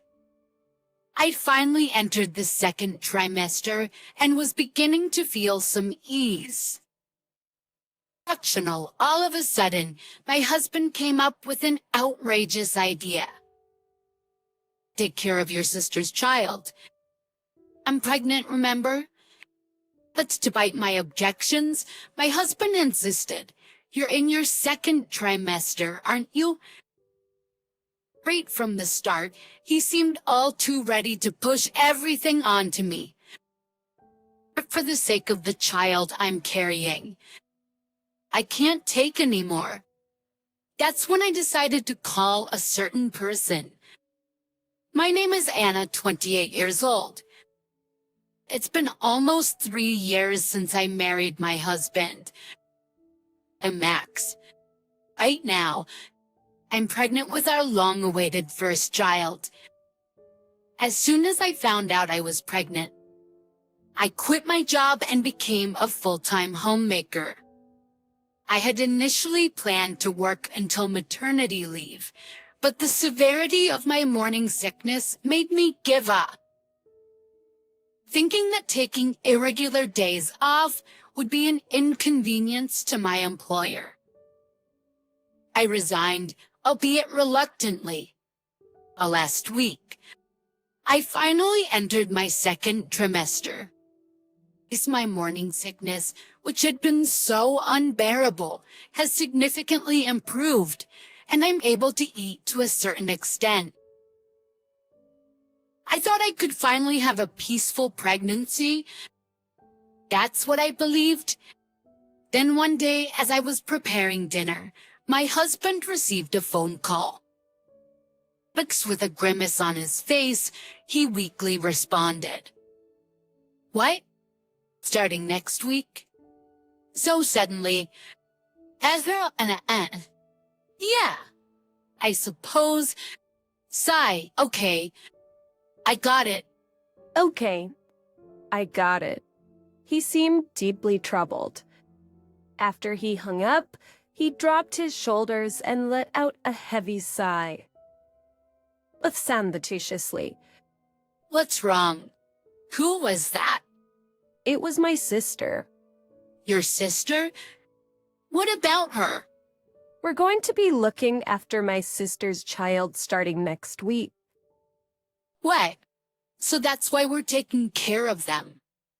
Hold on a minute. What are you saying all of a sudden? Summer break starts next week, right? My sister said, I need some peace and quiet. Could you take care of the kids? He made it sound like it was no big deal. It was infuriating. I found my anger bubbling up as I faced him, and I had to speak up. Hey, I'm pregnant, you know? Do you understand that? And your sister's kids? They're 3 boys, right? Yeah, I know. But you're in your second trimester, aren't you? What? Is he serious? The second trimester just means some of the early worries have lessened than before. It's not like I can do anything without worry now. His words irked me, and I blurted out my feelings. I don't care about being in my second trimester. Being pregnant means my condition is different than usual, you know? There's no way I can take care of your sister's kids in this state. Well, what can we do? She said it wouldn't be a lot of trouble. So you're going to ignore how I feel. How can you just say okay on your own? Ah, you're so annoying. You think of it as a parenting rehearsal. At your rehearsal, at 1 elementary school student and 2 preschoolers. You think I can take care of 3 rambunctious boys right now? Well, that's... Honored by my harsh questions. Bex could only look down, guilty. When will this end? I asked, to which he replied something else I couldn't believe. The duration is about 2 weeks. What? 2 weeks? That's way too long. Are you out of your mind? She's the one who said it. What can I do? If you have any complaints, tell her, not me. You keep saying, my sister this, my sister that. Don't you have your own opinion? Max, are you going to prioritize your sister's demands over your pregnant wife? Well, I can't help it. She's scary when she's mad. What kind of reason is that? Max has an older sister. Miss Annie, who is 5 years older. Despite being almost 30, Max seems to be completely under her thumb. It must be the age difference as well as Annie's strong personality. He always prioritizes her wishes first. Every time I heard about it, I couldn't help but feel pathetic. Up until now, I would have just resigned myself saying, well, it's just the usual. Can't help it. But the circumstances are different now. If anything happens to the baby in my belly, I'll regret it for the rest of my life. This time, I have to prevent it at all costs. But with a firm resolve, I confronted Max firmly. Please tell Annie. But it's already decided. I don't care. What if something happens to the baby? Can you take responsibility? Why does it have to be like that? You consider my position too. Don't joke with me. I object. You better say no. If you're so insistent, to me, you should tell Annie yourself. I can't do it. Max locked himself in his room as if to escape. What's with that attitude? prioritizing his sister over his pregnant wife. How can such a thing even happen? Anyway, I have to refuse Annie as soon as possible. I immediately tried to call Annie, but there was no sign of her answering. Why? Why isn't she picking up? Exit Stendhal Amory, who knows my strong-willed nature well, probably thinks it's a done deal once the kids arrive here. Despite calling numerous times afterwards, Annie never answered the phone. She herself has been pregnant and given birth to 3 kids. Why doesn't she understand my feelings? Atrocity. Despite this, how can she think it's okay to hoist her children on me, a pregnant woman, for 2 whole weeks? I could not understand her mindset at all. There's another reason I'm so resistant. That's because I've actually taken care of Annie's 3 sons before. That's even though I was taking care of them with my mother-in-law, it was really tough. They ran around the house, shrieked, and threw food everywhere. Even when I wasn't pregnant, it was tremendously challenging to take care of them. There's no way I could handle them in my current state. But in fact, my sister-in-law's children are probably even more energetic than they were before. The mere thought filled me with dread. But the next day, and the day after that, I repeatedly negotiated with my husband. Max, please, can you tell your sister that we can't watch the kids? But if you're so bothered, why don't you just tell her yourself? I've tried calling her, but she doesn't pick up. She's clearly avoiding my calls on purpose. How am I supposed to know? What do you mean? How are you supposed to know? What am I supposed to do if she won't answer the phone? That's why I'm asking you. X, to talk to her for me? You're being too persistent. It's already been decided that we're watching them. Just accept it. You're being too persistent. It's already been decided that we're watching them. Just accept it. That's nonsense. It's in the end, my husband never got in touch with his sister, and the day the kids were due to arrive kept getting closer. 2 days before the children were to arrive, when my husband came home from work, I confronted him again. You've given up on declining your sister's request to watch the kids.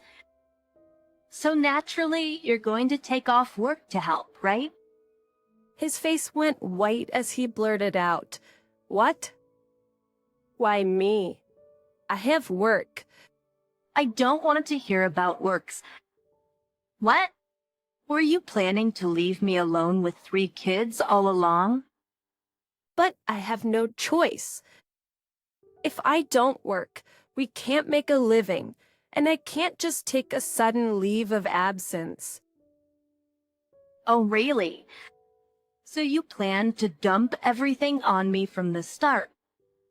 After I sharply dismissed him, he clicked his tongue in dissatisfaction. In that moment, my anger surged like a flame. And what? How dare he act that way? This whole situation started because he didn't firmly decline in the first place. I can't stand this. I'm not going to be manipulated any longer. I immediately decided to return to my parents' house. So, I dialed my mom's number back at home. Hello, Mom? It's me. Oh my, it's been a while.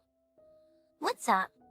Well, actually, as I narrated the events of the past few days, my mom's reaction was unexpected. I see. But no, you can't come back here. What? Why? I'm really stressed out with what's happening now. It's okay. I'm not saying you should handle it all by yourself. I'll come to you. What do you mean by? I'll come there and straighten out Max and those kids.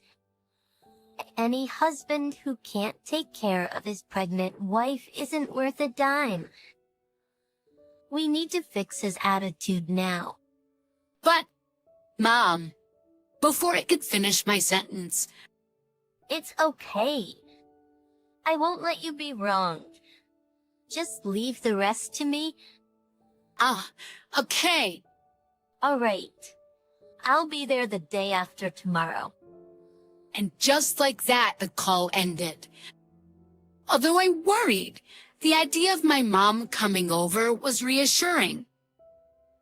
And then 2 days later came was called the Saturday expositions, and 4 years expected at the crack of dawn at 6 a.m., my sister-in-law left her 3 boys with us.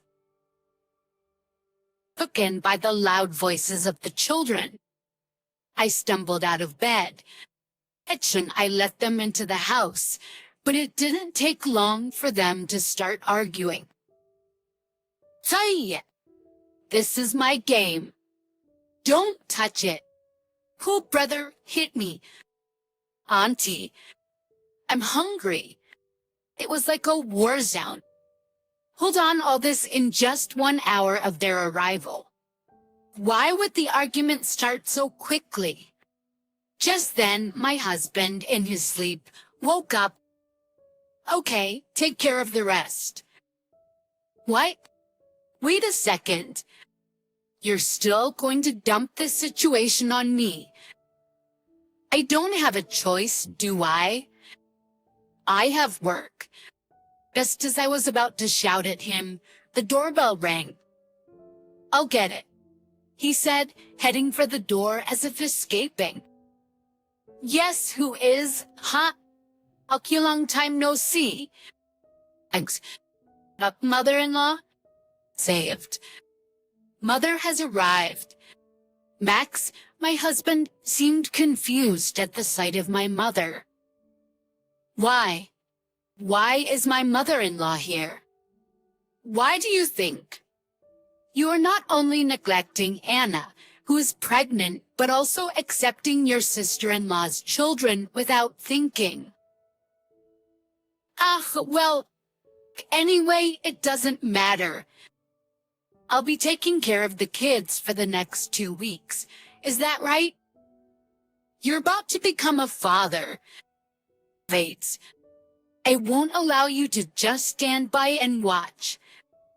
At Mother's words, Max hastily shouted, Wait a minute.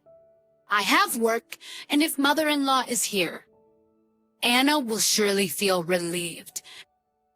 What are you talking about? So, if I go home right now, you will take a leave from work and take care of everything. Well, that is, listen, I'm not asking for 2 weeks. Just take a week off on paid leave. What? Paid leave? For a whole week? Of course. You're the one who let your sister-in-law dictate to you. Or would you prefer that I take Anna home with me right now? No. That would be a problem. Okay, I understand.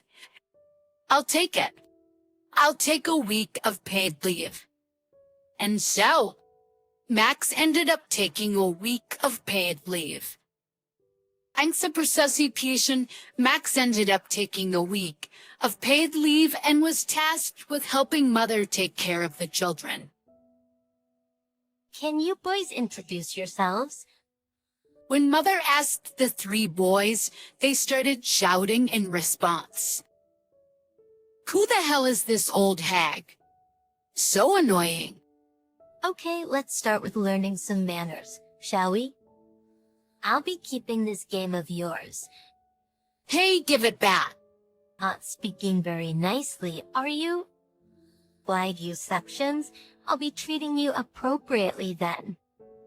that with a hard glare from Mother, the children let out a small squeak. It's quite something. You know, even if I do say so myself as her daughter, but when my mother gets angry, she's terrifying. When she's mad, she turns into something so fierce. You can hardly believe it's the same woman with her normally gentle expression. Plus, my mom used to be an elementary school teacher. There's hardly a better person for handling children. Throughout this time, my mother didn't hesitate to discipline the unruly kids. She made sure they were in bed by 9 p.m. and got them up at 7 a.m. While they were at our place, she set a limit of 1 hour of video games per day. 2 weeks later, I was worried about what would happen, but it all went smoothly. Even the kids who initially disliked my mother gradually started listening to her.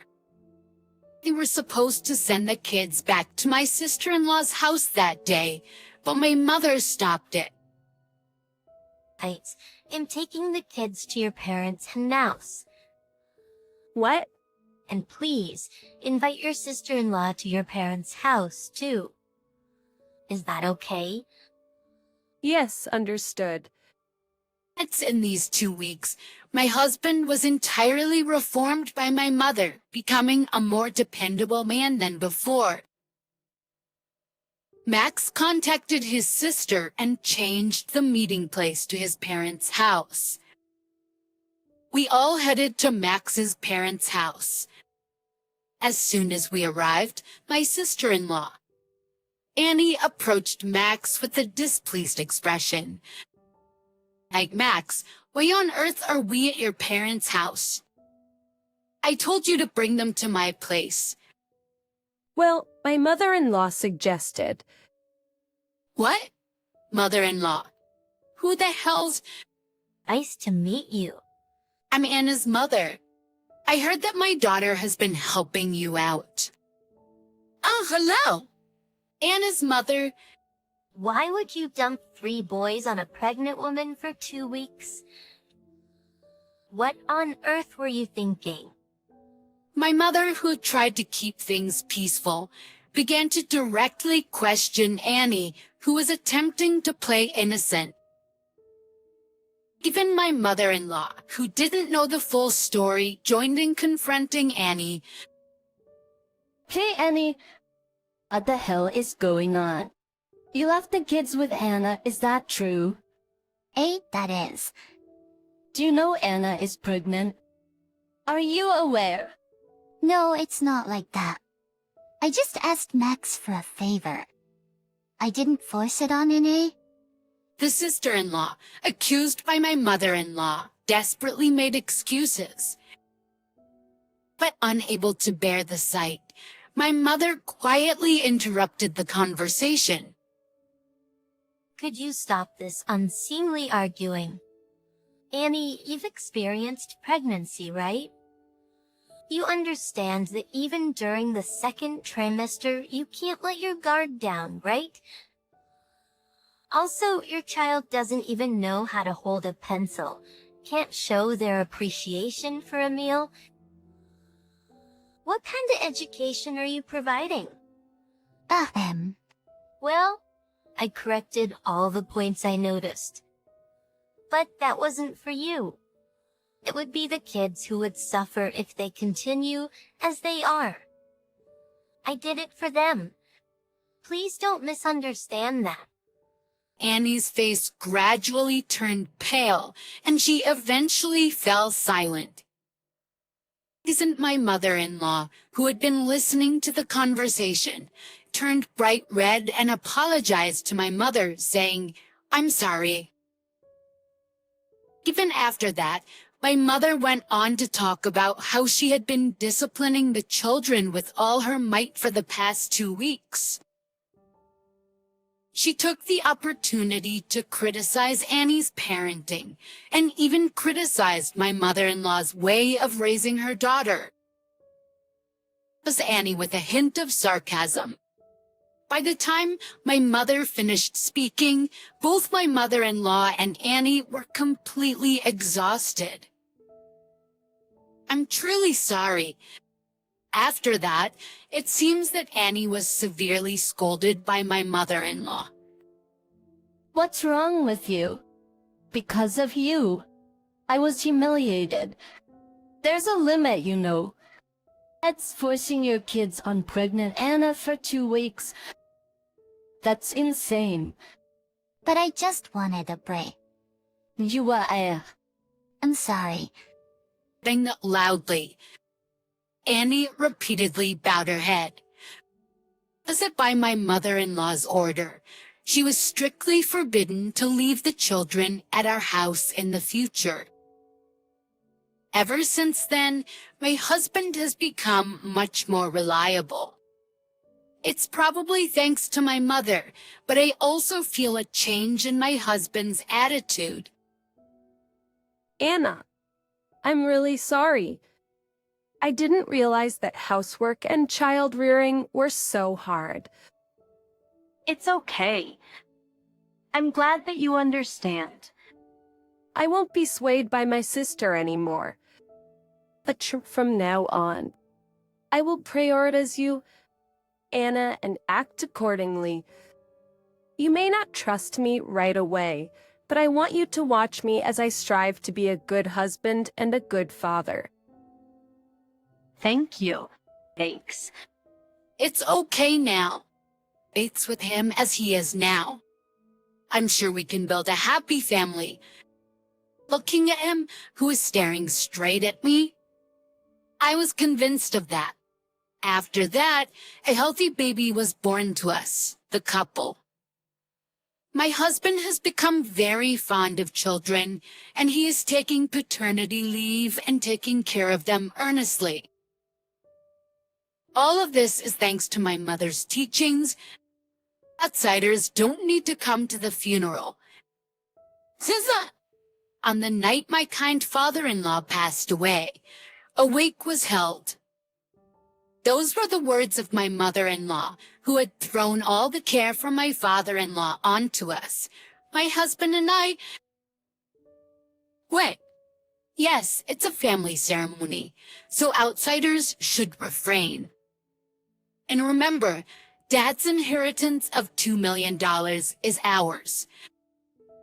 My sister-in-law said, to which my husband responded in surprise. Brother, sister, what are you talking about? It's Dad's funeral and about the $2 million. My mother-in-law replied, seemingly irritated. Virtually not giving the inheritance to you, the youngest one. You should renounce your right to inherit. That's selfish. I don't care about the inheritance. My husband said, and I continued in a teary voice. Exactly. Let us say our proper goodbyes to father-in-law. Then my mother-in-law glared at me. Why are you, an outsider, acting like family? By the way, Dad told the nurse to call you at the last moment. Could it be that you were having an affair with my father? My brother-in-law and sister-in-law exaggeratedly showed disgust. Darity, were you trying to seduce Dad to get his inheritance? Michael, you married a terrible woman. I clenched my fists tightly to treat my gentle husband and father-in-law so poorly and even suspect an affair between my father-in-law and me. I couldn't believe such horrible people existed. It's with a calm voice, I said, understood. We won't attend the funeral. Understood. My name is Mary. I'm turning 32 this year. I met my husband Michael in college through a club we both joined, and we got married. I work in public service, and my husband works in an company. We both work and live happily together. Michael, it's about time to bring fresh clothes for your father, isn't it? Oh, right. Thank you always. Very. On this day off, for both of us, after doing some shopping, we headed to the hospital where my father-in-law was admitted. Oh, Michael. Very. So nice to see you too. He's still lying on the bed in the private room and smiling. My father-in-law had a stroke last year and is left with paralysis on the left side of his body. Since then, he's been hospitalized and diligently undergoing rehab. It was quite cold outside. Full day. I see. You both take care not to catch a cold. My husband spoke gently. I arranged his clothes and arranged the flowers we brought. Hey, Mary. Michael, thank you for always looking out for someone like me. What are you saying? Dad? Don't worry about it. Yes, please let us know if there's anything else we can do. As we were having our usual conversation, the door to the hospital room suddenly opened. Then my mother-in-law, brother-in-law John, and sister-in-law Emily rudely entered the room. Upon seeing us, my mother-in-law said conspicuously, "Oh, it's you." Michael, and what was your name again? Hey, Mom, that's a bit much, don't you think? Salsa. Just because she's the leftovers bride. That's right. Her name is Maria, right? Astai Kralu. I kept silent, looking down. We had been married for 3 years, and I had met my mother-in-law numerous times. It's impossible that they don't know my name. Hey, Mom, big bro, and sis, stop being rude to Mary. My husband? Michael said in an irritated tone. His mother exaggeratedly shrugged her shoulders. Oh, I was kidding. Why are you so mad? And Joe, you guys always. Michael tried to continue, but his mother cut him off. Enough. We're going to have a family discussion now. You two are excused. We're family too. Eichel protested, but his elder brother shooed us away with a gesture. You third wheel and still want to hang around. Get out already? Hi. My sister-in-law also chimed in, giggling. Yeah, this discussion doesn't concern outsiders like you. Michael looked upset. He turned to me and said, "Let's go." I bowed to my father-in-law, who was troubled by the situation, and left the hospital room with Michael. Touched on our way home. Michael apologized to me. Mary, I'm truly sorry for my family's behavior. I shook my head and responded, "No, you're the one who's truly hurt, aren't you?" Michael managed a weak smile at my words. He was born as the third and youngest child. From what he had told me, his mother had always favored his older siblings, and she ignored him most of the time. According to Michael, his mother never attended his school events like parent-teacher conferences or sports days. All his siblings were always gifted expensive new things. He only got hand-me-downs that were old and worn. Even as a child, he had learned not to ask for anything. While his underachieving siblings were funded through private universities. Michael, who was a good student with good grades, was told by his mother to work after middle school and that she wouldn't pay for his tuition for higher education. Michael had to take out student loans and attend a public high school and a relatively inexpensive state university, where he managed to find his current job. When I met his family for the first time after we decided to get married, his mother showed no interest. I don't care what you do. She'd said, not even offering us anything to drink. His brother and sister looked at me with amusement, making fun of me. You really must be a masochist to marry such a leftover, haha. Absolutely. You must really have a peculiar type, haha. My husband has always been treated as an inconvenience to his family, a third wheel.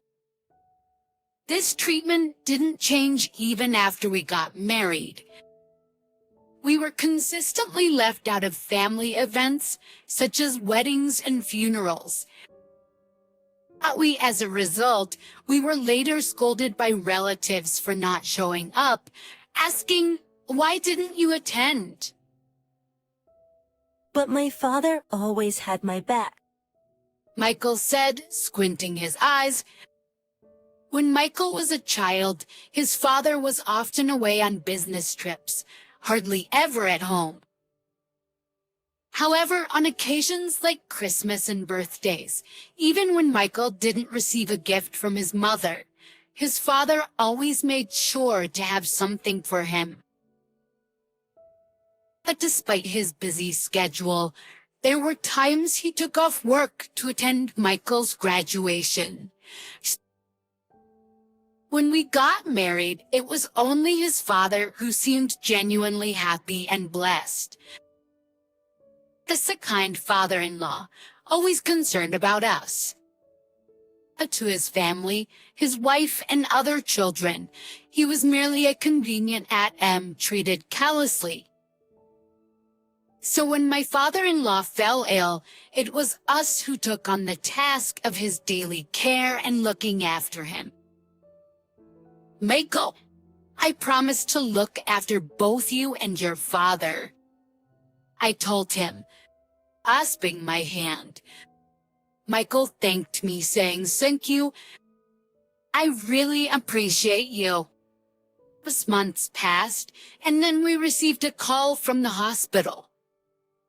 My father-in-law had suffered a stroke again. By the time we arrived, it was too late. My father-in-law had passed away. Dad, I wanted to do more nice things for you and be a more devoted son. Overwhelmed by grief, Michael cried out, looking at his peacefully sleeping father. I too shed tears, remembering the kind words and smiles from my father-in-law. My mother-in-law, brother-in-law, and sister-in-law arrived, but they didn't shed a tear. In fact, they seemed in rather good spirits. "I can't be bothered, so you take care of the funeral arrangements?" My mother-in-law said, pushing a funeral home brochure into my hands before swiftly returning home. Although we were stunned, we knew we had to send off my father-in-law properly. We immediately contacted the funeral home and arranged for the wake and funeral. Days passed. After the wake ended and the guests had left, I approached my mother-in-law, now in her mourning clothes, about the arrangements for tomorrow's funeral. I started, "Oh, don't worry about that. At least the funeral director will take care of it," she interrupted. And then she said something shocking. "You outsiders don't need to come to the funeral." "What?" "When?" Michael and I exclaimed in unison. Smiling slyly, brother-in-law John chimed in. "Thanks for taking care of Dad all this time, but we don't need you guys anymore." "Don't come to the funeral?" I asked, shaken. Then my sister-in-law Emily continued. Exactly what we said. This is a family funeral. We don't need outsiders. Besides, Dad's $2 million inheritance is ours now. In shock, Michael asked, "Brother, sister, what are you talking about?" "It's Dad's funeral, and about the $2, my son." My mother-in-law replied, seemingly irritated. We're not giving the inheritance to you, the youngest one. You should renounce your right to inherit. That's selfish. Touched merely and our Christians, Esther's Chrissy was Kurjais, and they continued in a teary voice. Exactly. Let us say our proper goodbyes to father-in-law. Then my mother-in-law glared at me. Why are you, an outsider, acting like family? By the way, I told the nurse to call you at the last moment. Just a woman who'd have an affair with her father-in-law and a low-life youngest son aren't family. Don't you dare come near us ever again. I clenched my fists tightly. But to treat my gentle husband and father-in-law so poorly and even suspect an affair between my father-in-law and me. I couldn't believe such horrible people existed. Enough! How dare you insult Mary? It's okay. Michael, I calmed my husband and spoke in a composed voice. We understand your point. We won't attend the funeral. Yeah, we can no longer consider you family after being insulted like this. We'll pay our respects to Dad at his grave. My husband and I paid our last respects to my father-in-law and left the room. 2 days later, there were multiple missed calls from my mother-in-law on my cell phone. There's no need to answer those calls. Clutching, agreeing with my husband. I didn't pick up any of the calls. However, the calls didn't stop. Look, a week later, just as I was thinking of blocking their numbers, my mother-in-law, brother-in-law, and sister-in-law showed up at our apartment. What do you want now? My mother-in-law began ranting, looking as if she'd seen a ghost. We just found out that all of Dad's fortune is yours.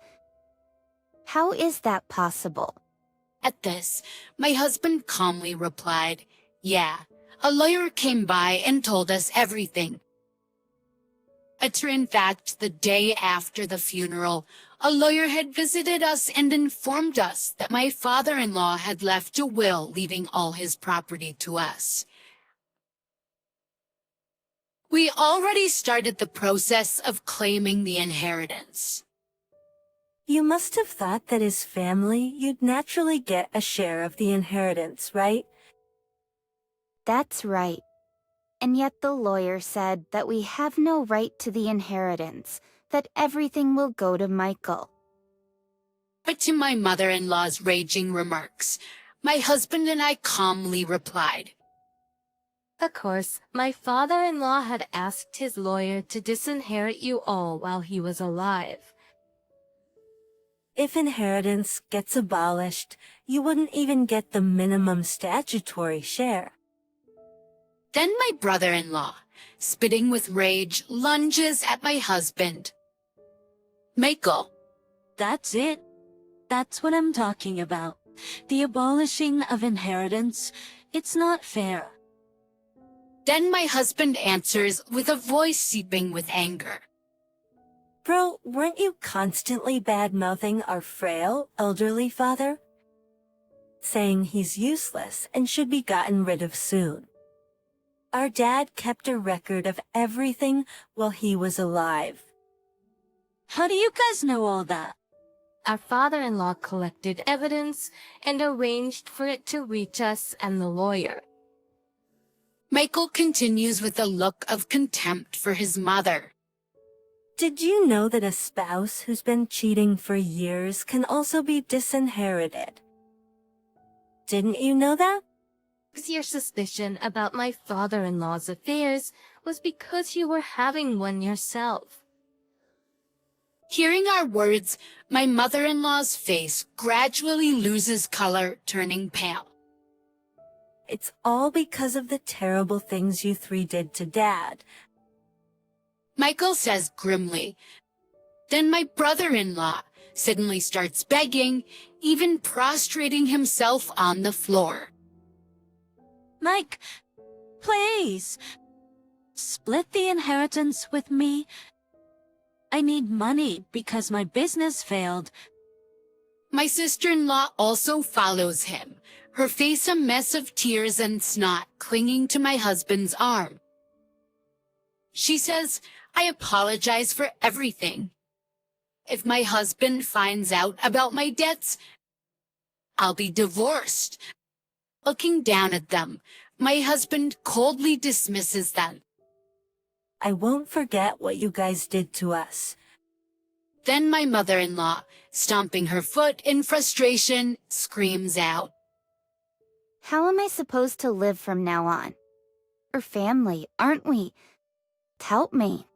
Michael and I look at each other and say in unison. Family, you say? Who was it that said strangers shouldn't come to the funeral?